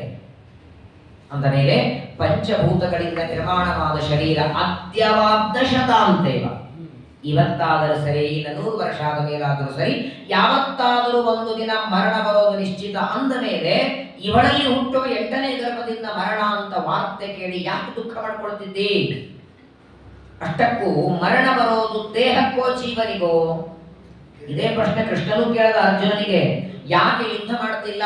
ಭೀಷ್ಮ ದ್ರೋಣಾದಿಗಳೆಲ್ಲ ಸಾಯ್ತಾರೆ ಅಂದ್ರೆ ಅವರ ದೇಹ ಬಿದ್ದು ಹೋಗುತ್ತೆ ಅಂತ ಭಯವೋ, ಒಳಗಿದ್ದ ಆತ್ಮ ಸಾಯ್ತಾನೆ ಅಂತ ಭಯವೋ? ದೇಹ ಬಿದ್ದು ಹೋಗುತ್ತೆ ಅಂತ ಭಯ ಪಡೋ ಅವಶ್ಯಕತೆ ಇಲ್ಲ. ಯಾಕಂದ್ರೆ ಈ ದೇಹ ಬಿಟ್ಟು ಇನ್ನೊಂದು ದೇಹ ರೆಡಿ ಇಟ್ಟಿರ್ತಾನೆ ದೇವರು. ವಾಸಾಂಸಿ ಜೀರ್ಣಾನಿ ಯಥಾ ವಿಹಾಯ ನವಾತಿ ಗೃಹ್ಣಾನಿ ನರೋಪರಾಣಿ ತಥಾ ಶರೀರಾಣಿ ವಿಹಾಯ ಜೀರ್ಣಾನ್ ಅನ್ಯಾನಿ ಸಂಯಾತಿ ನಮಾತಿ ದೇಹಿ. ಅದೇ ಮಾತು ಇಲ್ಲಿ ಉದ್ಧವ ವಸುದೇವ ಹೇಳ್ತಾರೆ. ದೇಹೇ ಪಂಚತ್ವಮಾಪನ್ನೆ ದೇಹಿ ಕರ್ಮಾನುಗೋ ವಶಃ ದೇಹಾಂತರಂ ಅನುಪ್ರಾಪ್ಯ ಪ್ರಾಕ್ತನಂ ತ್ಯಜತೆ ವಪು. ಮರಣ ಅಂದ್ರೆ ಇನ್ನೇನಲ್ಲ, ಒಂದು ರೂಮ್ ಕಸ ಬಳಿದು ಒರೆಸಿದ್ದಾರೆ, ನೀವು ಯಾವ ರೂಮಲ್ಲಿ ಕೂತಿದ್ದೀರೋ ನಿಮ್ಮನ್ನ ಈ ರೂಮಿಗೆ ಬನ್ರಿ ಇದನ್ನು ಒರೆಸ್ತೇವೆ ಅಂತಾರೆ. ಯಾಕಂದ್ರೆ ಇದು ಆಲ್ರೆಡಿ ಹೊಲಸಾಗಿದೆ. ಹಾಗೆ ಈ ಶರೀರ ಮೆತ್ತಗಾಗಿದೆ, ಜರ್ಜರಿತವಾಗಿದೆ, ಹಣ್ಣಾಗಿದೆ, ನಾನಾ ರೀತಿಯ ರೋಗದಿಂದ ಕೂಡಿದೆ. ಈ ಶರೀರ ಬಿಡು, ನಿನಗೆ ಇನ್ನೊಂದು ಹೊಸದಾದ ಒಳ್ಳೆ ತಾರುಣ್ಯ ಇರುವ ಶರೀರ ಕೊಡ್ತೇನೆ. ಮರಣ ಅಂದ್ರೆ ಏನೂ ಅಲ್ಲ, ಇದನ್ನ ಬಿಟ್ಟು ಇನ್ನೊಂದನ್ನು ತಗೋ ಅಂತಾನೆ ದೇವರು. ಅದಕ್ಕೆ ನಾವು ರೆಡಿ ಇಲ್ಲ. ಇದು ನಂದು ನಂದು ಅನ್ನೋ ಅಭಿಮಾನವನ್ನ ಮಾಡ್ತಾ ಇದ್ದದ್ದರಿಂದ ಒಂದಿಲ್ಲ ಒಂದು ದಿನ ಪಂಚಭೂತಗಳಲ್ಲಿ ಲಯವಾಗುತ್ತೆ. ಮರಣಕ್ಕಾಗಿ ನೀನು ಭಯ ಪಡಬೇಡ. ಮೇಲಾಗಿ ಯುದ್ಧದಲ್ಲಿ ಯಾರ ಜೊತೆಗಾದರೂ ಯುದ್ಧ ಮಾಡಿ ಕೊಲ್ಲೋದು ಬೇರೆ, ಒಂದು ಹೆಣ್ಣಿನ ಮೇಲೆ ಕೈ ಮಾಡೋದು ಅದು ಮೊದಲನೇ ಸಂದರ್ಭದಲ್ಲಿ. ಇದೀಗ ಕನ್ಯಾದಾನ ಮಾಡಿ ವಿವಾಹ ಮಾಡಿಕೊಂಡು ಹೊಂಟಂತಹ ತಂಗಿಯ ಮೇಲೆ ಇಷ್ಟು ದುಷ್ಕೃತ್ಯವನ್ನ ಮಾಡ್ತಾ ಇದೆಯಲ್ಲ, ಸರ್ವಥಾ ಇದು ಮಾಡಬೇಡ ಅಂತ ಮೊದಲು ತಾತ್ವಿಕವಾದ ಒಳ್ಳೆ ವಿಚಾರಗಳ ಉಪದೇಶ ಮಾಡ್ತಾನೆ. ವಸುದೇವ ದಡ್ಡ ಅಲ್ಲ, ಮೂಲ ರೂಪದಲ್ಲಿ ಕಶ್ಯಪರವರು. ಇವತ್ತು 90 100% ಕಶ್ಯಪ ಗೋತ್ರದವರಿದ್ದಾರೆ. ಮಹಾಜ್ಞಾನಿಗಳು ಕಶ್ಯಪರು. ವಸುದೇವನಾದಾಗಲೂ ಬೇಕಾದಷ್ಟು ಶಾಸ್ತ್ರಗಳ ಜ್ಞಾನ ಇದ್ದು ಮೊದಲು ಉಪದೇಶ ಮಾಡ್ತಾನೆ. ಈಗ ಕನಸಿನಲ್ಲಿ ಮಲಗಿರ್ತೇವೆ, ರಾತ್ರಿ ಹೊತ್ತು ನಸಿಕಿನ ಜಾವ ಕನಸು ಬಿಡುತ್ತದೆ. ಕನಸಿನಲ್ಲಿ ಒಂದು ದೊಡ್ಡದಾದ ಅರಮನೆಯನ್ನು ನೋಡುತ್ತಾನೆ. ಒಳ್ಳೆ 9-10 ಬಾಗಿಲಿನ ಅರಮನೆ. ಆ ಅರಮನೆಗೆ ಅಲ್ಲಲ್ಲಿ ಬಂಗಾರದ ಗೊಂಚಲುಗಳಿದೆ, ಮುತ್ತಿನ ತೋರಣಗಳಿದೆ. ಒಳಗೆ ಎಲ್ಲ ಕಡೆ ಓಡಾಡ್ತಾನೆ. ಮಲಗೋದಕ್ಕೆ, ಊಟಕ್ಕೆ, ಅಡಿಗೆ ಮಾಡೋದಕ್ಕೆ ದೊಡ್ಡ ಜಾಗ ಇದೆ. ಎಲ್ಲ ಅಡಿಗೆ ಪಾತ್ರೆಗಳು ಬಂಗಾರದ್ದು, ಅಡಿಗೆ ಮಾಡುವ ಡಬ್ಬೆ ಆ ಪಾತ್ರೆ ಪದಾರ್ಥಗಳೆಲ್ಲ ಬಂಗಾರದ್ದು, ಮಂಚ ಬಂಗಾರದ್ದು. ಯಾವ ಪಾತ್ರೆನೂ ನಿಮ್ಗೆ ಸ್ಟೀಲಿಂದು ಕಬ್ಬಿಣ ಸಿಗಲ್ಲ. ಅಷ್ಟು ದೊಡ್ಡದಾದಂತ ಅರಮನೆ. ಒಂದು ಬಾರಿ ಕಸ ಬಳಿದು ಬರೋದಕ್ಕೆ 3-4 ಗಂಟೆ ಬೇಕು. ಅಷ್ಟು ದೊಡ್ಡದಾದ ಅರಮನೆ ನಿಮ್ ಕನಸಲ್ಲಿ ಬಂತು. ಆ ಅರಮನೆಯನ್ನು ನಿಮ್ಗೆ ಯಾರೋ ಕೃಷ್ಣಾರ್ಪಣ ವಸ್ತು ಅಂತ ದಾನ ಕೊಡೋರಿದ್ದಾರೆ. ನಿಮಗೆ ದಾನ ಕೊಡಬೇಕು, ಮೊದಲೊಂದ್ಸಲ ನೀವು ನೋಡ್ಕೊಂಡ್ಬಿಡಿ, ಮತ್ತೆ ಏನಾದ್ರು ರಿಪೇರಿ ಮಾಡಿಸಿದ್ರೆ ಮಾಡಿಸಿಬಿಟ್ಟೆ ಕೊಡೋಣ ಅಂತ ನಿಮ್ಮನ್ನು ಕರ್ಕೊಂಡು ಬಂದಿರ್ತಾರೆ, ತೋರಿಸ್ತಾರೆ. ಇಲ್ಲಿ ದೇವ್ರ ಮನೆ, ಇಲ್ಲಿ ಅಡಿಗೆ ಮನೆ, ಹೀಗೆ ಎಲ್ಲ. ಇನ್ನೇನು ಬೇಕಾ? ನಿಮ್ಮನ್ನ ಕೇಳಿ ಚೆನ್ನಾಗಿ ನೀವು ಹೇಳಿದಂತೆ ರೆಡಿ ಮಾಡಿಸಿ ಇನ್ನು ನಾಳೆ ಬರುವಂತಹ ಪರ್ವಕಾಲದಲ್ಲಿ ನಿಮ್ಮನ್ನ ಕೃಷ್ಣಾರ್ಪಣ ಅನ್ನಬೇಕು. ಅಷ್ಟೆಲ್ಲ ಅರಮನೆ ನೋಡಿರ್ತೀರಾ, ಬೇಕಾದಷ್ಟು ಆನಂದವಾಗಿರ್ತದೆ. ಇನ್ನೊಂದು 2 ದಿನಕ್ಕೆ ನಮಗೆ ಅದನ್ನ ದಾನ ಕೊಡ್ತಾರೆ. ದಾನ ಕೊಟ್ಟ ಮೇಲೆ ನಾವೆಲ್ಲ ತಗೊಂಡು ಅಲ್ಲಿ ಹೋಗೋಣ. ಎಲ್ಲ ನೋಡಿದರೆ ಬಂಗಾರದ ಪದಾರ್ಥಗಳು, ಬೇಕಾದಷ್ಟು ಆನಂದ ಪಡ್ತಿರ್ತಾನೆ. ಇನ್ನು ಇವ್ರ ಆಚಾರ್ಯ ಯಾರು ದಾನ ಕೊಡ್ತಾರಲ್ಲ, ಅವ್ರು ಸಂಕಲ್ಪ ಮಾಡಿ ದಾನ ಕೊಡೋ ಹೊತ್ತಿಗೆ ಹೆಂಡತಿ ಎಬ್ಬಿಸ್ಬಿಡ್ತಾಳೆ, ಹೇಳ್ರಿ ಅಂತ. ಅವ್ರನ್ನು ನೀರು ಬಿಟ್ಟಿಲ್ಲ. ದಾನ ಕೊಡುವ ವ್ಯಕ್ತಿ ಕೃಷ್ಣಾರ್ಪಣ ನಿಮಗೆ ಅಂತ ದಾನ ಬಿಡೋದ್ರೊಳಗೆ ಎದ್ದು ಬಿಡ್ತಾನೆ. ಎದ್ರೆ ಅದೇ ಚಾಪಿ, ಅದೇ ಹೆಂಡತಿ ಪಕ್ಕದಲ್ಲಿ. ಸ್ವಪ್ನೇ ಯಥಾ ನಶ್ಯತಿ ದೇಹಮೀದೃಶಂ ಮನೋರಥೇ ಸಾಭಿನಿವಿಷ್ಟ ಚೇತನಃ. ಸ್ವಪ್ನದಲ್ಲಿ ಇಂತಹ ದೊಡ್ಡದಾದ ಅರಮನೆಯನ್ನ ಕಂಡು ಎದ್ದ ಮೇಲೆ ಅದು ಎಲ್ಲಿದೆ ಅಂತ ಹುಡುಕ್ತಾ ಹೊರಟ್ರೆ ಬುದ್ಧಿವಂತ ಅವನನ್ನ. ಸ್ವಪ್ನದಲ್ಲಿ ಭಗವಂತ ತೋರಿಸ್ತಾನೆ, ಆಗಿಂದಾಗ ಸೃಷ್ಟಿ ಮಾಡ್ತಾನೆ. ಸಂಧೆ ಸೃಷ್ಟಿರಾಹಿ, ಆಗಿಂದಾಗ ಸೃಷ್ಟಿ ಮಾಡ್ತಾನೆ, ಜೀವನಿಗೆ ತೋರಿಸ್ತಾನೆ, ಆನಂದ ಪಡ್ತಾನೆ ಜೀವ. ಅವನಿಗೆ ತೋರಿಸಿದ ಮರುಕ್ಷಣದಲ್ಲಿ ಪದಾರ್ಥಗಳೆಲ್ಲ ಮತ್ತೆ ಸ್ವಪ್ನದಲ್ಲೇ ನಾಶ ಮಾಡಿಬಿಡ್ತಾನೆ. ಹಾಗಾಗಿ ಎದ್ದು ಕೂಡಲೂ ಆ ಪದಾರ್ಥಗಳು ಕಾಣಿಸೋದಿಲ್ಲ, ಮಲಗುವಾಗ ಕಾಣೋದಿಲ್ಲ, ಇನ್ನು ಸೃಷ್ಟಿಯಾಗಿಲ್ಲ ಅಂತ. ಎದ್ದ ಮೇಲೆ ಕಾಣೋದಿಲ್ಲ, ಸೃಷ್ಟಿ ಮಾಡಿ ತೋರಿಸಿ ದೇವರು ನಾಶ ಮಾಡಿರ್ತಾನೆ. ಹಾಗೆ ಸ್ವಪ್ನದಲ್ಲಿ ನೋಡಿದ ಪದಾರ್ಥಗಳು ಹೇಗೆ ನಶ್ವರವೋ ಹಾಗೆ ನಾವು ಬದುಕಿರುವ 100 ವರ್ಷ ಯಾವ ವಸ್ತುಗಳ ಮೇಲೆ ಎಷ್ಟೇ ಪ್ರೀತಿ ಮಾಡಿದರೂ ಕೊನೆಗೆ ಒಂದಿನ ಬಿಟ್ಟು ಹೋಗೋದೆ. ಅದು ಕಟ್ಟಿದ ಮನೆಯಾಗಿರಬಹುದು, ಮಾಡಿಕೊಂಡ ಹೆಂಡತಿ ಮಕ್ಕಳು ಎಲ್ಲವೂ ಒಂದಿಲ್ಲ ಒಂದಿನ ಬಿಟ್ಟು ಹೋಗೋದು. ಮೋಹ ಬೇಡ. ಇರುವಷ್ಟು ಕಾಲ ದೇವರ ಸೇವೆ ಅಂತ ಮಾಡ್ತಾ ಹೋಗಬೇಕು. ದೈವ ಚೋದಿತಂ. ಆದ್ದರಿಂದ ಮನಸ್ಸಿಗೆ ವಿಕಾರ ಮಾಡ್ಕೋಬೇಡ. ನಿನಗೆ ಇವತ್ತಿಲ್ಲ ನಾಳೆ ಮರಣ ಬರೋದು ನಿಶ್ಚಿತ ಇದೆ. ಮರಣ ಬರ್ತದೆ ಅಂತ ಹೇಳಿ ಯಾರಿಂದ ಬರ್ತದೆ ಅವರನ್ನ ಕೊಲ್ಲೋದು ಧರ್ಮ ಅಲ್ಲ.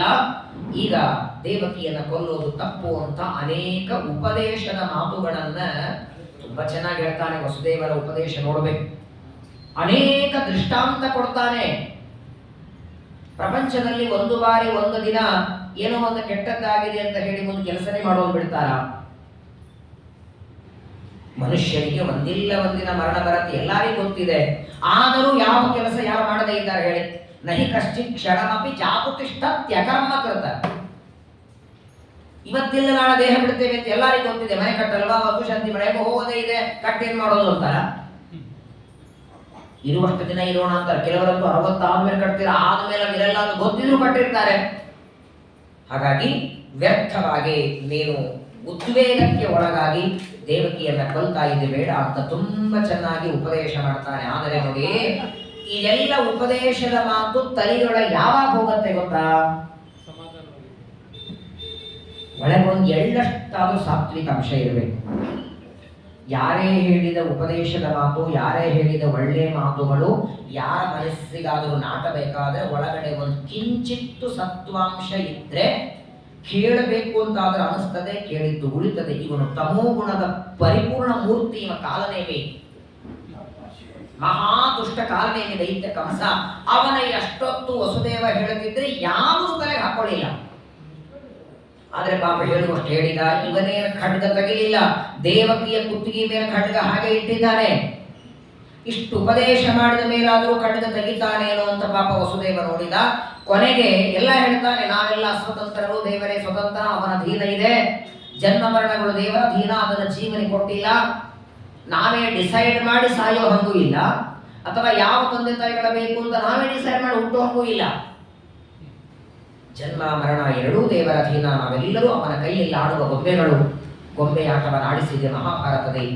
ಬೇಕಾದಷ್ಟು ಉಪದೇಶ ಮಾಡಿ ಕೊನೆಗೆ ಎಲ್ಲಿ ಬಂದು ನಿಂತ ಅಂದ್ರೆ, ಯಾವಾಗ ದೇವಕಿಯ ಕುತ್ತಿಗೆ ಮೇಲಿಟ್ಟ ಆ ಖಡ್ಗವನ್ನ ಕಂಸ ತೆಗಿಲೇ ಇಲ್ಲ, ಕೊಲ್ಲೇಬೇಕು ಅಂತ ಸಿದ್ಧನಾಗಿದ್ದಾನೆ. ಆಗ ಕೊನೆಗೆ ಬಂದು ಮಾತು ಹೇಳಿಬಿಟ್ಟ, ನಹ್ಯಸ್ಯಾಸ್ತೆ ಭಯಂ ಸೌಮ್ಯ ಯದ್ವೈತ್ವಾಹ ಶರೀರವಾ ಪುತ್ರಾನ್ ಸಮರ್ಪಯಿಷ್ಯೇ ಸ್ಯಾಹ ಯತಸ್ತೆ ಭಯಮುಕ್ತಿತಂ. ಕೊನೆಗೆ ಈ ಮಾತು ಹೇಳ್ತಾನೆ, ನೋಡು ಕಂಸ, ಇಷ್ಟೊತ್ತು ನಿನಗೆ ಮರಣ ಯಾರಿಂದಾದ್ರೂ ಬರುತ್ತೆ, ಯಾವತ್ತಾದ್ರೂ ಬರ್ತದೆ, ಮರಣ ಬರ್ತದೆ ಅಂತ ಕೊಲ್ತಾರ ಯಾರಾದರೂ? ಏನ್ ಹೇಳಿದ್ರೆ ನಿನ್ ತಲೆಗೆ ಹೋಗ್ಲಿಲ್ಲ. ಆದರೆ ಈಗ ಹೇ ಸೌಮ್ಯ ಅಂತ ನೋಡಿ ಕಂಸನಿಗೆ, ಸಮಾಧಾನದಿಂದ ಆಲೋಚನೆ ಮಾಡು ಕಂಸ. ಆಕಾಶವಾಣಿಯಾದದ್ದು ದೇವಕಿಯಿಂದ ಮರಣ ಅಂತ ಹೇಳಿಲ್ಲ. ದೇವಕಿಯಿಂದ ಮರಣ ಅಂತ ಆಕಾಶವಾಣಿ ಅಂದಿದ್ರೆ ಇವಳನ್ನ ನೀವು ಕೊಲ್ಲೋದರಲ್ಲಿ ಅರ್ಥ ಇರ್ತಿತ್ತು. ಆಕಾಶವಾಣಿಯಾದದ್ದು ಇವಳಿಂದ ಹುಟ್ಟುವ 8ನೇ ಗರ್ಭದಿಂದ ಮರಣ ಅಂತ ಆಗಿದೆಯಲ್ಲ, 8ನೇದು ಯಾಕೆ? ಇವಳಲ್ಲಿ ಹುಟ್ಟುವ 8 ಮಕ್ಕಳನ್ನ ನಿನಗೆ ಕೊಡ್ತೇನೆ. ಪುತ್ರ ಬಹುವಚನ ಇಡ್ತಾನೆ, ವಾಸ್ತವಿಕವಾಗಿ 8ನೇ ಮಗ ಒಂದು ಕೊಡ್ತೇನೆ ಅನ್ಬೇಕಾಗಿತ್ತು. ಯತಸ್ತೆ ಭಯ ಮುಕ್ತಿತಂ, ಯಾವ ಮಗನಿಂದ ನಿನಗೆ ಭಯ ಇದೆ ಆ ಮಗನನ್ನ ತಂದು ಕೊಡ್ತೇನೆ. 8ನೇ ಮಗ ಕೊಟ್ಟರೆ ಸಾಕಲ್ಲ, ಮೊದಲಿನ 6 ಮಕ್ಕಳು ಯಾಕೆ ಕೊಡ್ಬೇಕು? ಆಕಾಶವಾಣಿ 8 ಮಕ್ಕಳಿಂದ ಭಯ ಅಂತ ಹೇಳಿಲ್ಲ. ವಸುದೇವ ಯಾಕೆ ಗೊಂದಲ ಮಾಡಿಬಿಟ್ಟ? ಹಾಗಾದ್ರೆ ಮಕ್ಕಳು ಬೇಡ ಆಗಿತ್ತ ಅವನಿಗೆ? ವಸುದೇವ ಮಹಾಜ್ಞಾನಿ, ಬುದ್ಧಿವಂತ. 8ನೇ ಗರ್ಭದಿಂದ ಮರಣ ಅಂದ ಮೇಲೆ 8ನೇ ಮಗು ಒಂದು ಕೊಡ್ತೇನೆ ಅಂತ ಪ್ರತಿಜ್ಞೆ ಮಾಡಬೇಕಾಗಿತ್ತು. ಎಲ್ಲಾ ಮಕ್ಕಳನ್ನ ಕೊಡ್ತೇನೆ, ಬಿಟ್ಟು ಬಿಡು ಅಂತಾನೆ ಹೆಂಡತಿಯನ್ನ. ಆಗ ಹೆಂಡತಿಯನ್ನ ಬಿಟ್ಟ. ಮತ್ತೊಂದು ಮಾತು ಬರ್ತದೆ, ಹಾಗಾದರೆ ವಸುದೇವ ಹೆಂಡತಿಯನ್ನ ಬಿಡಿಸ್ಕೊಂಡ, ಮಕ್ಕಳನ್ನ ಬಲಿ ಮಾಡಿದ. ಏನೂ ಅರಿಯದ ಮುಗ್ಧ ಕಂದಗಳನ್ನ ಕಂಸನಿಂದ ಸಾಯಿಸೋದಕ್ಕೆ ಹೆಂಡತಿಯನ್ನು ಬಿಡಿಸ್ಕೊಂಡಲ್ಲ. ಇವನೆಂಥ ವ್ಯಕ್ತಿ ಅಂತ ಅನಿಸ್ಬೋದಲ್ಲ. ನೋಡಿ, ಕನ್ನಡದಲ್ಲಿ ಒಂದು ಗಾದೆ ಮಾತಿದೆಯಲ್ಲ, ಈಗ ಸತ್ಯದಲ್ಲಿ ತಪ್ಪಿದ್ರೆ ಸಾಕಂತಾನೆ. ಈಗ ಸತ್ಯದಲ್ಲಿ ಹೆಂಡತಿಯನ್ನ ಬಿಟ್ಟು ಅವನು ಬಿಟ್ರೆ ಸಾಕು, ಮಕ್ಕಳನ್ನ ಕೊಡ್ತೇನೆ. ಯಾರಿಗೆ ಗೊತ್ತು, ಮುಂದೆ ಮಕ್ಕಳಾಗದೇನೂ ಇರಬಹುದು, ಅಥವಾ 8ನೇ ಆಗೋದ್ರೊಳ ಕಂಸ ಗೋವಿಂದ ಅಂದ್ರೂ ಆಗಬಹುದು, ಅಥವಾ ಯಾರಿಗೆ ಗೊತ್ತು ಇನ್ನೆಲ್ಲ ಹುಟ್ಟರು ಹೋಗಬಹುದು, ಏನೂ ಆಗತ್ತೆ. ಈಗ ಸತ್ಯ ಆಪತ್ತು ತಪ್ಪಿದ್ರೆ ಸಾಕು ಅಂತ ಹೇಳಿ ವಸುದೇವದ ಯಾವ ದೇವ ಮಕ್ಕಳನ್ನ ಕೊಡ್ತೇನೆ ಅಂದಾಕ್ಷಣ ಸರಿ ಅಂತ ಕಂಸ ಅವರಿಬ್ಬರ ಕೈಕಾಲಿಗೆ ಬಂಧನ ಮಾಡ್ತಾನೆ. ಇದಕ್ಕೆ ಆಕಾಶವಾಣಿ ಆದದ್ದು. ಸುಹೃನ್ವದಾನ್ನಿವೃವೃತ್ತೆ ಕಂಸಃ ತದ್ವಾಕ್ಯ ಸಾರವಿದ. ಕೊನೆ ಪಕ್ಷ ತಂಗಿ ಮಾತಾದ್ರೆ ಕೇಳದಲ್ಲ. ವಸುದೇವ ಹೇಳಿದಂತೆ 8ನೇ ಮಗನನ್ನ ಕೊಡ್ತೇನೆಂದಾಗ ವಿಶ್ವಾಸ ಇಟ್ಟು ವಸುದೇವ ದೇವಕಿಯರನ್ನ ತನ್ನ ಕಾರಾಗೃಹದಲ್ಲೇ, ಅವ್ರ ಮನೆಯಲ್ಲಿ ಇರೋದಕ್ಕೆ ಬಿಡಲಿಲ್ಲ. ತನ್ನ ಕಾರಾಗೃಹದಲ್ಲೇನೆ ಅತ್ಯಂತ ಭಯಾನಕವಾದ ಕತ್ತಲ ಕೋಣೆಯೊಳಗೆ ಅವರನ್ನು ಒಯ್ದು ಹಾಕಿಡ್ತಾನೆ. ಅಲ್ಲೇ ಅವರ ಸಂಸಾರ ನೋಡಿ. 1800 ರಥ ಅಂತೆ, 1800 ಕುದುರೆಗಳು, ದಾಸದಾಸಿಯರು, ಅದರ ಸಂಸಾರ ಎಲ್ಲಿ? ಕಾರಾಗೃಹದಲ್ಲಿ. ಅದಕ್ಕೆ ಹೇಳಕ್ಕಲ್ಲ, ಸಂಪಾದನೆ ಮಾಡೋದಕ್ಕಷ್ಟೇ ಪುಣ್ಯ ಇದ್ರೆ ಸಾಲಲ್ಲ, ಭೋಗ ಮಾಡೋದಕ್ಕೆ ಪುಣ್ಯ ಬೇಕು. ಅಧಿರಾಜರು ಎರಡು ಹೇಳ್ತಾರೆ, ಒಂದು ಕರದಿಂದ ಅಭಯವ ನೀವಳೆ, ಮತ್ತೊಂದು ಕೈಯಿಂದ ವರಗಳ. ವರಕ್ಕೂ ಅಭಯಕ್ಕೂ ವ್ಯತ್ಯಾಸ ಏನು ಅಂತ ಹೇಳಿದ್ರೆ ಸಾಕಲ್ಲ. ಲಕ್ಷ್ಮೀದೇವಿ ಸಮುದ್ರದಿಂದ ಬಂದಾಗ ಬರ್ತಾ ಇರುವಾಗ ಎರಡು ಕೈಯಿಂದ ಎರಡು ಕೊಡ್ತಾಳೆ ಅಂತ ಅಧಿರಾಜರು. ಎರಡು ಒಂದೇ ತಾನೆ, ಹಣ ಕೊಡ್ತೇನೆ ದುಡ್ಡು ಕೊಡ್ತೇನೆ ಎರಡು ಒಂದೇ. ಒಂದು ಕೈಯಿಂದ ಅಭಯವ ಕೊಡೋಳು ಸರಿ, ಇನ್ನೊಂದು ಕೈಯಿಂದ ವರ. ಇನ್ನು ವರಕ್ಕೂ ಅಭಯಕ್ಕೂ ವ್ಯತ್ಯಾಸ ಏನು ಅಂದ್ರೆ, ವರ ಅಂದ್ರೆ ನಾವು ಏನು ಬೇಡ್ತೇವೆ ಅದು, ರಾಜ್ಯ ಸಂಪತ್ತು, ಹಣ ಕಾಸು ಬೆಳ್ಳಿ ಬಂಗಾರ, ಉಡೋದಕ್ಕೆ ಸೀರೆ ಧೋತ್ರ, ಇದೆಲ್ಲ ವರ. ಅದು ಬೇಡಿದ್ದನ್ನ ನಾವೇ ಭೋಗಿಸುವಂತೆ ಭಯ ಬರದೇ ಇರೋದು ಅಭಯ. ಎಲ್ಲ ಕೊಟ್ರ ಮೇಲೆ ಭಯ ಕೊಟ್ರೆ 3.5 ಲಕ್ಷ ಸಂಪಾದನೆ ಆಗಬೇಕು, ಸಂಬಳ ಬೇಕು ಅಂತ ವರ ಕೊಟ್ರೆ ಆ 3 ಲಕ್ಷದಲ್ಲಿ ನೀನೇ ತಿನ್ನೋ ರೋಗಗಳಿರಬಾರ್ದಲ್ಲ ನಿನಗೆ. ಆದರೆ ಬೇಡುವಾಗ ಮೊದಲು ಬೇಡಿದ್ದು ಮೊದಲು ಲಕ್ಷ್ಮೀದೇವಿ ಅಭಯ ಮೊದಲು ಕೊಡ್ತಾಳಂತೆ. ಮೊದಲು ನೀನು ಭಯ ಪರಿಹಾರ ಮಾಡ್ಕೋ, ಆಮೇಲೆ ವರ ಕೊಟ್ಟರು ನಿನಗೆ ಉಪಯೋಗ ಬರುತ್ತೆ. ಯಾಕೆ ಮೊದಲು ವರ ಅನ್ನಲಿಲ್ಲ ಅಂದ್ರೆ, ವರಗಳನ್ನ ಮೊದಲೇ ಕೊಟ್ರೆ ನಿನಗೆ ಭಯ ಇರೋವರೆಗೆ ನೀವು ಭೋಗ ಮಾಡ್ಲಿಕ್ಕೆ ಆಗಲ್ಲ. ಭೋಗ ಮಾಡುವುದಕ್ಕೆ ಬೇಕಾಗುವ ಭಯ ದೂರ ಆಗಲಿ. ಹಾಗಾಗಿ ಮೊದಲು ಅಭಯವ ನೀವಳು, ಆಮೇಲೆ ವರವ ನೀವಳು, ಎರಡೂ ಅವಶ್ಯಕವಾದದ್ದು. ವಸುದೇವ ದೇವಕಿಯರು ಕಾರಾಗೃಹದಲ್ಲಿದ್ದಾರೆ. ಸರಿಯಾಗಿ 1 ವರ್ಷ ಆದ ಮೇಲೆ ಒಂದು ಗಂಡು ಮಗುವಾಯಿತು. ಆ ಗಂಡು ಮಗುವನ್ನು ಅಥ ಕಾಲ ಉಪಾವೃತ್ತೆ ದೇವಕಿ ಸರ್ವದೇವತಾ ಪುತ್ರಾನ್ ಪ್ರಸುಷುವೆ ಚಾಷ್ಟೌ ಕನ್ಯಾಂ ಚೈವಾನುವತ್ಸರಂ.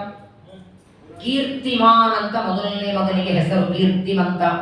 ಹುಟ್ಟಿದ ಮಗು ಇನ್ನೂ ಗರ್ಭದಿಂದ ಹುಟ್ಟಿ ಅಳತಾ ಇದೆ, ಅಂಥ ಮಗುವನ್ನ ಕರ್ಕೊಂಡು ಬರ್ತಾನೆ ವಸುದೇವ. ಕಂಸನಂತ ತಗೊಂಡು ಬರ್ತಾನೆ. ಆಗಲೂ ನಿಮ್ಗೆ ಪ್ರಶ್ನೆ ಬರಬಹುದು, ಅಲ್ಲ ಸರಿ ಮಕ್ಕಳನ್ನ ಕೊಡ್ತೇನೆ ಅಂತ ಮಾತೇನೋ ಕೊಟ್ಟ, ಆದರೆ ಆ ಮಕ್ಕಳನ್ನ ಕೊಡುವಾಗ ಒಂದು ಕ್ಷಣನೂ ಅನಿಸ್ಲಿಲ್ವ ಇವನಿಗೆ? ತಾನೇ ಜನ್ಮ ಕೊಟ್ಟ ತನ್ನ ಕರಳದು, ತನ್ನ ಕರಳನ್ನ ಒಬ್ಬ ದುಷ್ಟನ ಕೈಯಲ್ಲಿ ಒಪ್ಪಿಸ್ತಿದ್ದ ಇದ್ದಾನಲ್ಲ ಕಂಸ. ವಸುದೇವ ಬೇಕಾದಕ್ಕೆ ಯಾರು ಏನೇ ಮಾತು ಕೊಟ್ಟರು ಕೊಡ್ತೇನೆ ಅಂತ ಹೇಳಿ ಎಲೆಯನ್ನು ಬಿಟ್ಕೊಳ್ಳಿ ರೆಡಿ ಇರಲ್ಲ ಮಕ್ಕಳಲ್ಲ. ಬಂದ್ರೆ ನಿಮ್ಗೊಂದು ಎಲೆ ಹಿಡಿತೀವಿ ಅಂದಿರ್ತಾರ, ಅವ್ರು ಬರೋದ್ರಲ್ಲಿ ಇನ್ಯಾರೋ ಕೂತ್ಬಿಟ್ಟಿರ್ತಾರೆ, ಅಯ್ಯೋ ಅಂದೆ ನಾನು ಹಿಡ್ಕೊಂಡು ಇದ್ದೆ ಯಾರೋ ಬಂದ್ರು ಅಂತಾರೆ. ಒಂದು ಎಲೆ ಬಿಟ್ಕೊಳ್ಳಿಕ್ ರೆಡಿ ಇಲ್ಲ. ಹೇಳಿದ್ರು ಸರಿ ಕೊಡ್ತೇನೆ ಮಾತು ಕೊಟ್ಟರು ಕೂಡ ಮಗನನ್ನ ಕೊಡಬೇಕಾದ್ರೆ ಮನಸ್ಸಿಗೆ ನೋವು ಆಗಲಿಲ್ಲ ಅಂದ್ರೆ ಕಂಸ ವಸುದೇವನಿಗೆ ಅಂದ್ರೆ ಆಯ್ತಂತೆ. ಆದ್ರೂ ಯಾಕೆ ಮತ್ ಕೊಟ್ಟ ಅಂದ್ರೆ ಸೋಮ್ರತಾದ ವಿಫಲ. ಹಿಂದಿನ ಕಾಲದಲ್ಲಿ ಸತ್ಯ ಮಾತವನ್ನು ನಡೆಸ್ತಿದ್ರ, ಸುಳ್ಳಿಗೆ ಅಂಜುತ್ತಿದ್ರಂತೆ. ಮಕ್ಕಳನ್ನ ಕೊಡ್ತೇನೆ ಅಂತ ಮಾತಾಡಿ ಕೊಟ್ಟದ್ದಕ್ಕೆ ತಾನು ಆಡಿದ ಮಾತು ಸತ್ಯ ಮಾಡಬೇಕು, ಸುಳ್ಳು ಮಾತು ಆಡೋದಕ್ಕೆ ಭಯ ಆಗ್ತಿದ್ದಂತೆ. ಸುಳ್ಳಿಗೆ ಹೆದರಿ ವಸುದೇವ ಮಗುವನ್ನ ತಂದು ಕೊಟ್ಟ ಅಂತ ಭಾಗವತ ಹೇಳತ್ತೆ. ಮತ್ತೆ ನಿಮಗೆ ಗೊಂದಲ ಆಗತ್ತೆ. ಇಷ್ಟೇ ಸತ್ಯವಾಗಿ ನಡ್ಕೊಳ್ತಿದ್ದ, ಸತ್ಯಕ್ಕೆ ಹೆದರುವ ವ್ಯಕ್ತಿನೇ ಆಗಿದ್ರೆ ಹೇಳಿದ್ದೇನವನು? ದೇವಕಿಯನ್ನ ಬಿಡಿಸ್ಕೊಳ್ಳುವಾಗ ಹೇಳಿದ್ದೇನು? ಯಾವ ಮಗನಿಂದ ನಿನಗೆ ಭಯ ಇದೆ ಆ ಮಗನನ್ನ ಕೊಡ್ತೇನೆ, ದೇವಕಿಯನ್ನ ಬಿಡು ಅಂತ. ವಾಸ್ತವಿಕ 8 ಮಕ್ಕಳಲ್ಲಿ ಭಯ ಇದ್ದದ್ದು ಯಾವ ಮಗನಿಂದ? ಕೊಟ್ಟದ್ದು ಯಾರನ್ನ? ತಪ್ಪಲ್ವಾ ಇದು? ನಿಜವಾಗಿ ಯಾವ ಮಗನಿಂದ ಭಯ ಇದೆ ಆ 8ನೇ ಮಗ ಹುಟ್ಟಿದ ಕೂಡ ಗೋಕುಲಕ್ಕೆ ಸಾಗಿಸ್ಬಿಟ್ಟ. ಅವತಾರ ಮಾಡಿದ ಮೇಲೆ ಇದೇ ವಸುದೇವನೇ ತಲೆ ಮೇಲೆ ಇಟ್ಟುಕೊಂಡು ಕೃಷ್ಣನನ್ನ ಗೋಕುಲಕ್ಕೆ ಸಾಗಿಸ್ತಾರೆ. ಹೇಳಿದ್ದೇನು? ಯಾವ ಮಗನಿಂದ ಭಯ ಇದೆ ಆ ಮಗನನ್ನ ಕೊಡ್ತೇನೆ. ಹಾಗಾದ್ರೆ ನಿಜವಾಗಿ ಭಯ ಇರೋದು 8ನೇ ಮಗನಿಂದ, ಅವನನ್ನು ಕೊಡಬೇಕಾಗಿತ್ತು. ಸತ್ಯನೇ ಮಾತಾಡ್ತಿದ್ದ, ಸತ್ಯಕ್ಕೆ ಹೆದರ್ತಿದ್ದ ಅಂದ್ರೆ 8ನೇ ಮಗನನ್ನು ಕೊಡಬೇಕು. ಅದನ್ನ ಯಾಕೆ ಒಯ್ದಿಟ್ಟ ಅಲ್ಲಿ? ಪರಮಾತ್ಮನ ಮಾತು ಸತ್ಯ. ಹಾಗಾದ್ರೆ ಇವರನ್ನ ಯಾಕೆ ಕೊಟ್ಟದೇನು ಅಂತಾರಲ್ಲ, ಬಲಿ ಪಶುಗಳು ಅಚಾಪುತ್ರೋ ಬಲಿಂದದ್ಯ ದೈವೋ ದುರ್ಗರ ಘಾತಕ ಅಂತಾರಲ್ಲ. ಯಾರನ್ನೋ ಬಲಿ ಮಾಡಿಬಿಟ್ಟ. ಶ್ರೀಮದಾನಂದ ತೀರ್ಥ ಭಗವತ್ಪಾದಾಚಾರ್ಯ ಅಂತಾರೆ, ಮೊದಲು ಈ 6 ಜನ ಏನು ಕೀರ್ತಿಮಂತನೇ ಮೊದಲಾದ 6 ಜನ ಶ್ರೀಮದಾಚಾರ್ಯರು ತತ್ವ ನಿರ್ಣಯದಲ್ಲೂ ಹೇಳ್ತಾರೆ. ಇದೇ ಭಾಗವತದಲ್ಲಿ ಮುಂದೆನೂ ಬರ್ತದೆ, ದಶಮಸ್ಕಂದದಲ್ಲಿ ಮುಂದೂ ಬರ್ತದೆ. ಇವರು 6 ಜನ ಏನು ಕೃಷ್ಣನ ಅವತಾರಕ್ಕಿಂತ ಮೊದಲು 6 ಜನ ಮಕ್ಕಳು ಹುಟ್ಟುತ್ತಾರೆ. ವರ್ಷಕ್ಕೆ ಒಬ್ಬ ಮಕ್ಕಳಂತೆ ಕಂಸ ಕೊಲ್ತಾನೆ. ಇವರ 6 ಜನರಿಗೆ ಷಡ್ಗರ್ಭರು ಅಂತ ಹೆಸರು. ಇವರು ವಾಸ್ತವಿಕವಾಗಿ ಮರೀಚಿ ಋಷಿಗಳ ಮಕ್ಕಳು. ಇವರು 6 ಜನ ಒಂದು ಸಲ ಅರಣ್ಯಕ್ಕೆ ಬಂದಿರ್ತಾರೆ. ಅರಣ್ಯದಲ್ಲಿ ದೇವಲ ಅಂತ ಒಬ್ಬ ಋಷಿಗಳು ತಪಸ್ಸು ಮಾಡ್ತಿರ್ತಾರೆ. ಅನೇಕ ವರ್ಷಗಳವರೆಗೆ ಅನ್ನ ನೀರಿಲ್ಲದೆ ದೇವ ಋಷಿಗಳು ತಪಸ್ಸು ಮಾಡ್ತಿರ್ತಾರೆ. ತಪಸ್ಸು ಮಾಡಿ ಮಾಡಿ ಮಾಡಿ ಸ್ವರ್ಗ ಹೋಗಿರ್ತಾರೆ. ಅನ್ನ ನೀರಿಲ್ಲನ್ನು ಸ್ವರ್ಗಬೇಕಲ್ಲ. ಅಷ್ಟು ಕೃಶರಾಗಿ ಹೋದಂತಹ ದೇವರ ಋಷಿಗಳನ್ನ ನೋಡಿ ಮರೀಚಿ ಋಷಿಗಳ ಈ 6 ಜನ ಮಕ್ಕಳು ನೋಡಿ ನಕ್ಕಿ ಬಿಡ್ತಾರೆ. ಅಯ್ಯೋ ನೋಡಿ ಅಸ್ಥಿ ಕಾಣಿಸ್ತಿದೆ, ಜೋರಾಗಿ ಗಾಳಿ ಬಂದ್ರೆ ಹಾರ ಹೋಗಿದ್ದಾರೆ ಋಷಿಗಳು ಅಂತ 6 ಜನ ಷಡ್ಗರ್ಭರು ಮರೀಚಿ ಋಷಿಗಳ ಮಕ್ಕಳು ದೇವರ ಋಷಿಗಳನ್ನ ನೋಡಿ ಅಪಹಾಸ ಮಾಡಿದ್ದಕ್ಕೆ ದೇವರ ಋಷಿಗಳ ಶಾಪ ಕೊಡ್ತಾರೆ. ಕಾಲನೇಮಿ ದೈತ್ಯನ ಮಕ್ಕಳಾಗಿ ಹುಟ್ಟಿ ಅಂತ ಶಾಪ. ಸ್ವಲ್ಪ ನಿಧಾನ ತಿಳ್ಕೊಳ್ಳಿ, ಈ ಷಡ್ಗರ್ಭರ ಕಥೆ ತುಂಬಾ ಗೊಂದಲ ಆಗತ್ತೆ. ಮೊದಲಿಗೆ ಶಾಪ ಕೊಟ್ಟದ್ದು ದೇವರ ಋಷಿಗಳು, ಮೂಲ ರೂಪದಲ್ಲಿ ಮರೀಚಿ ಋಷಿಗಳ ಮಕ್ಕಳು ದೇವರ ಋಷಿಗಳನ್ನ ನೋಡಿ ಅಪಹಾಸ ಮಾಡಿದ್ದರಿಂದ ನಾನು ಕೃಷನಾದದ್ದಕ್ಕೆ ನೋಡಿ ನಕ್ಕಿರಾದ್ದರಿಂದ ನೀವು ಕಾಲನೇಮಿಯ ಮಕ್ಕಳಾಗಿ ಹುಟ್ಟಿ ಅಂತ ಶಾಪ ಕೊಡ್ತಾರೆ. ಇವರು ಶಾಪ ಕೊಟ್ಟ ಮೇಲೆ ಈ 6 ಜನ ಮರೀಚಿ ಋಷಿಗಳ ಮಕ್ಕಳು ಹಿರಣ್ಯಕಶಿಪುವಿನ ತಮ್ಮನಾದ ಹಿರಣ್ಯಾಕ್ಷನ ಮಕ್ಕಳಾಗಿ ಹುಟ್ಟುತ್ತಾರೆ. ಯಾಕಂದ್ರೆ ಆಗ ಕಾಲನೇಮಿ ಅವನಿರ್ತಾನೆ, ಇನ್ನು ಕಂಸನ ಅವತಾರ ಆಗಿಲ್ಲ. ಇದೆಲ್ಲ ಕೃತಯುಗದಲ್ಲಿ ನಡೆದದ್ದು. ಕೃತಯುಗದಲ್ಲಿ ಕಾಲನೇಮಿ ದೈತ್ಯ ಅಂದ್ರೆ ಹಿರಣ್ಯಾಕ್ಷ. 6 ಜನ ಮರೀಚಿ ಋಷಿಗಳ 6 ಜನ ಮಕ್ಕಳು ದೇವರ ಋಷಿಗಳ ಶಾಪದಿಂದ ಹಿರಣ್ಯಾಕ್ಷನ ಮಕ್ಕಳಾಗ್ತಾರೆ. ಮಕ್ಕಳಾದ ಮೇಲೆ 6 ಜನರಿಗೆ ಒಂದು ವಿಚಾರ ಬಂತು, ಯಾಕೆ ನಾವು ತಪಸ್ಸು ಮಾಡಬಾರದು? ಯಾಕಂದ್ರೆ ಇವಾಗ ದೊಡ್ಡಪ್ಪ ತಪಸ್ಸಿಗೆ ಹೋಗಿದ್ನಲ್ಲ ಹಿರಣ್ಯಕಶಿಪು, ಹಿರಣ್ಯಾಕ್ಷನ ಮಕ್ಕಳು ಅಂದ್ರೆ ದೊಡ್ಡಪ್ಪ ಹಿರಣ್ಯಕಶಿಪು. ಹಿರಣ್ಯಕಶಿಪು ಬ್ರಹ್ಮದೇವರನ್ನು ಕುರಿತು ತಪಸ್ಸು ಮಾಡಿ ಸಿದ್ಧಿ ಪಡೆದಿದ್ದಾನೆ ಅಂತ ಗೊತ್ತಾಗಿ 6 ಜನ ಹಿರಣ್ಯಾಕ್ಷನ ಮಕ್ಕಳಾಗಿ ಹುಟ್ಟಿದ ಮೇಲೆ ಈ ಮರೀಚಿ ಋಷಿಗಳ 6 ಜನ ಮಕ್ಕಳು ದೊಡ್ಡಪ್ಪನಂತೆ ನಾವು ತಪಸ್ಸು ಮಾಡಬೇಕು ಅಂತ ಪರ್ವತಕ್ಕೆ ಬಂದ್ರು. ಬ್ರಹ್ಮದೇವರನ್ನು ಕುರಿತು ತಪಸ್ಸು ಮಾಡ್ತಾರೆ. ಬ್ರಹ್ಮದೇವರು ಪ್ರತ್ಯಕ್ಷನೂ ಆದರು. ಗೊತ್ತಾಯ್ತು ಅವರಿಗೆ ಹಿರಣ್ಯಕಶಿಪುವಿನ ತಮ್ಮನ ಮಕ್ಕಳು ಮರೀಚಿ ಋಷಿಗಳ ಮೂಲ ರೂಪದಲ್ಲಿ ಮರೀಚಿಗಳ ಮಕ್ಕಳು ದೇವರ ಋಷಿಗಳ ಶಾಪದಿಂದ ಈಗ ಕಾಲನೇಮಿ ಹಿರಣ್ಯಾಕ್ಷರ ಮಕ್ಕಳಾಗಿದ್ದಾರೆ. ಆದರೂ ತಪಸ್ಸು ಮಾಡಿದ್ದಾರೆ. ಏನು ಬೇಕು ಅಂದಾಗ ನಮ್ಮನ್ನು ಯಾರು ಕೊಲ್ಲಬಾರದು, ಅವಧ್ಯರಾಗಿ ವರ ಕೊಡಿ ಅಂತ ಬೇಡಿದ್ರು. ಬ್ರಹ್ಮದೇವರು ತಥಾಸ್ತು ಅಂದು ಬಿಡುತ್ತಾರೆ. ಈಗಾಗಲೇ ದೇವರ ಋಷಿಗಳ ಶಾಪ, ಕಾಲನೇಮಿಯ ದೈತ್ಯರಾಗಿ ಹುಟ್ಟಿ ಬ್ರಹ್ಮದೇವರ ವರ ಅವಧ್ಯರಾಗಿ 2 ಬರ್ತೀಗ ಇವರಿಬ್ಬರಿಗೆ 6 ಜನರಿಗೆ. ತಪಸ್ಸು ಮುಗಿಸ್ಕೊಂಡು 6 ಜನ ಮನೆಗೆ ಬರೋ ಹೊತ್ತಿಗೆ ಹಿರಣ್ಯಕಶಿಪು ದಾರಿಯಲ್ಲೇ ಕೂತಿದ್ದ. ಎಲ್ಲಿ ಹೋಗಿದ್ರಿ ಅಂತ ಕೇಳಿದ ತಮ್ಮನ ಮಕ್ಕಳಿಗೆ. ನೀನು ಎಲ್ಲಿ ಹೋಗಿ ತಪಸ್ಸು ಮಾಡಿ ಬ್ರಹ್ಮದೇವರನ್ನ ಅನುಗ್ರಹ ಪಡೆದಿದ್ದಿ? ಅದೇ ದಾರಿಯಿಂದ ತಪಸ್ಸಿಗೆ ಹೋಗಿದ್ದೇವೆ ಅಂದ ಕ್ಷಣ ಕೋಪ ಬಂತು ಹಿರಣ್ಯಕಶಿಪುವಿಗೆ. ನಾನಿನ್ನು ಮಗ ಅಲ್ಲೇ ಹೋದ್ರಿ ತಪಸ್ಸಿಗೆ ಅಂತ. ತಾನು ತಪಸ್ಸು ಮಾಡಿ ಬ್ರಹ್ಮದೇವರಿಂದಲೇ ವರ ಪಡೆದವ, ತನ್ನ ತಮ್ಮನ ಮಕ್ಕಳು ಬ್ರಹ್ಮದೇವರ ಹತ್ರ ಹೋದದಕ್ಕೆ ಕೋಪ. ಯಾಕಂದ್ರೆ ಹಿರಣ್ಯಕಶಿಪು ತನ್ನ ರಾಜ್ಯದಲ್ಲಿ ತಾನೇ ದೇವರು ಅಂತ ಹೇಳ್ಕೊತಿದ್ದ. ನನ್ನನ್ನು ಕುರಿತು ತಪಸ್ಸು ಮಾಡಬೇಕಾಗಿತ್ತು, ನಾನು ವರ ಕೊಡ್ತಿದ್ದೆ. ನಾನು ವರ ಕೊಡುವಾಗ ನೀವು ಬ್ರಹ್ಮದೇವರ ಹತ್ರ ಹೋದದ್ದರಿಂದ ನಾನು ಶಾಪ ಕೊಡ್ತೇನೆ, ನಿಮ್ಮ ತಂದೆಯಿಂದಲೇ ನಿಮಗೆ ಮರಣ ಬರಲಿ. 3 ಬಂತು ನೋಡಿ. ಈಗ ಮೂಲದಲ್ಲಿ ಮರೀಚಿ ಋಷಿಗಳ ಮಕ್ಕಳು ದೇವರ ಋಷಿಗಳ ಶಾಪದಿಂದ ಕಾಲನೇಮಿಯ ದೈತ್ಯರಾದರೂ ಹಿರಣ್ಯಾಕ್ಷನ ಮಕ್ಕಳಾಗಿ ತಪಸ್ಸು ಮಾಡಿದಾಗ ಬ್ರಹ್ಮದೇವರು ಅವಧ್ಯತ್ವ ವರ ಕೊಟ್ಟಿದ್ದಾರೆ. ನಾನಿರುವಾಗ ಇನ್ನೊಬ್ಬರ ಹತ್ರ ತಪಸ್ಸಿಗೆ ಹೋದದ್ದಕ್ಕೆ ಬ್ರಹ್ಮದೇವರು ಹಿರಣ್ಯಕಶಿಪು ಶಾಪ ಕೊಡ್ತಾರೆ. ಒಂದು ದೇವರ ಋಷಿಗಳ ಶಾಪ, ಇನ್ನೊಂದು ಬ್ರಹ್ಮದೇವರ ಅವಧ್ಯತ್ವ ವರ, ಇನ್ನೊಂದು ಹಿರಣ್ಯಕಶಿಪುವಿನ ಶಾಪ.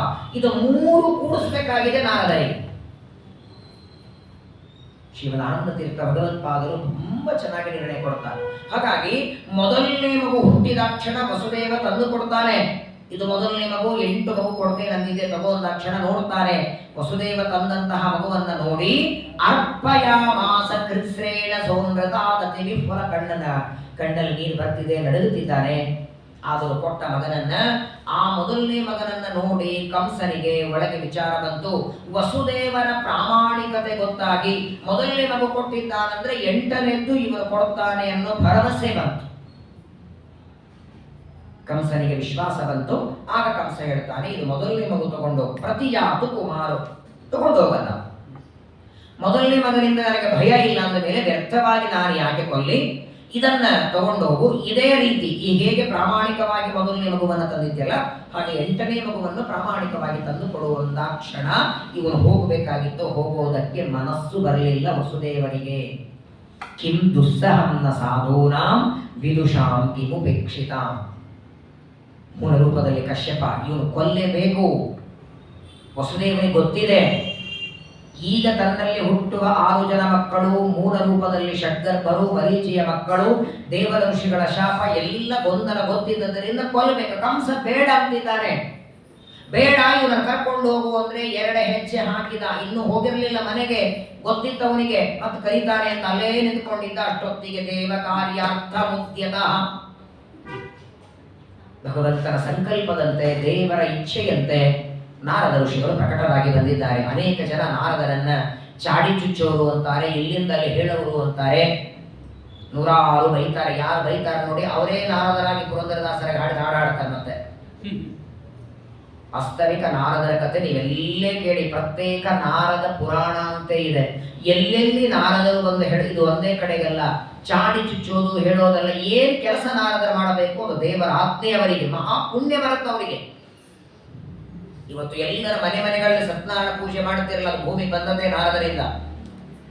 ಸ್ಕಂದ ಪುರಾಣದಲ್ಲಿ ಬರುತ್ತಲ್ಲ, ಮೊದಲು ನಾರದ ವೈಕುಂಠಕ್ಕೆ ಹೋಗಿ ದೇವರ ಹತ್ರ ನಮ್ಮೆಲ್ಲರ ಬಗ್ಗೆ ಪ್ರಾರ್ಥನೆ ಮಾಡಿಕೊಂಡಾಗ ಹಾಗಾದ್ರೆ ಸತ್ಯನಾರಾಯಣ ಪೂಜೆ ಅಂತ ದೇವರು ಹೇಳಿ ಕಳಿಸ್ತಾರೆ. ಹಾಗಾಗಿ ನಾರದರು ಬಂದು ವಸುದೇವನ ಯಾವ ಕಂಸನಿಗಂತಾರೆ, ಯಾಕೆ ಮೊದಲನೇ ಮಗನನ್ನು ಕೊಲ್ಲಿಲ್ಲ ಅಂದ್ರು. ಇದೊಂದು ವಿಚಿತ್ರ ನೋಡಿ. ಕೆಲವರ ಮೇಲೆ ಪ್ರೀತಿ ಇರ್ತದೆ. ನಾರದರಿಗೆ ಎಷ್ಟು ವಿಚಿತ್ರ ಅಂದ್ರೆ, ದೇವತೆಗಳು ಎಷ್ಟು ನಾರದರ ಮೇಲೆ ವಿಶ್ವಾಸ ಪ್ರೀತಿ ಮಾಡಬೇಕೋ ದೈತ್ಯರು ಅಷ್ಟೇ ಮಾಡ್ತಿದ್ದಾರೆ.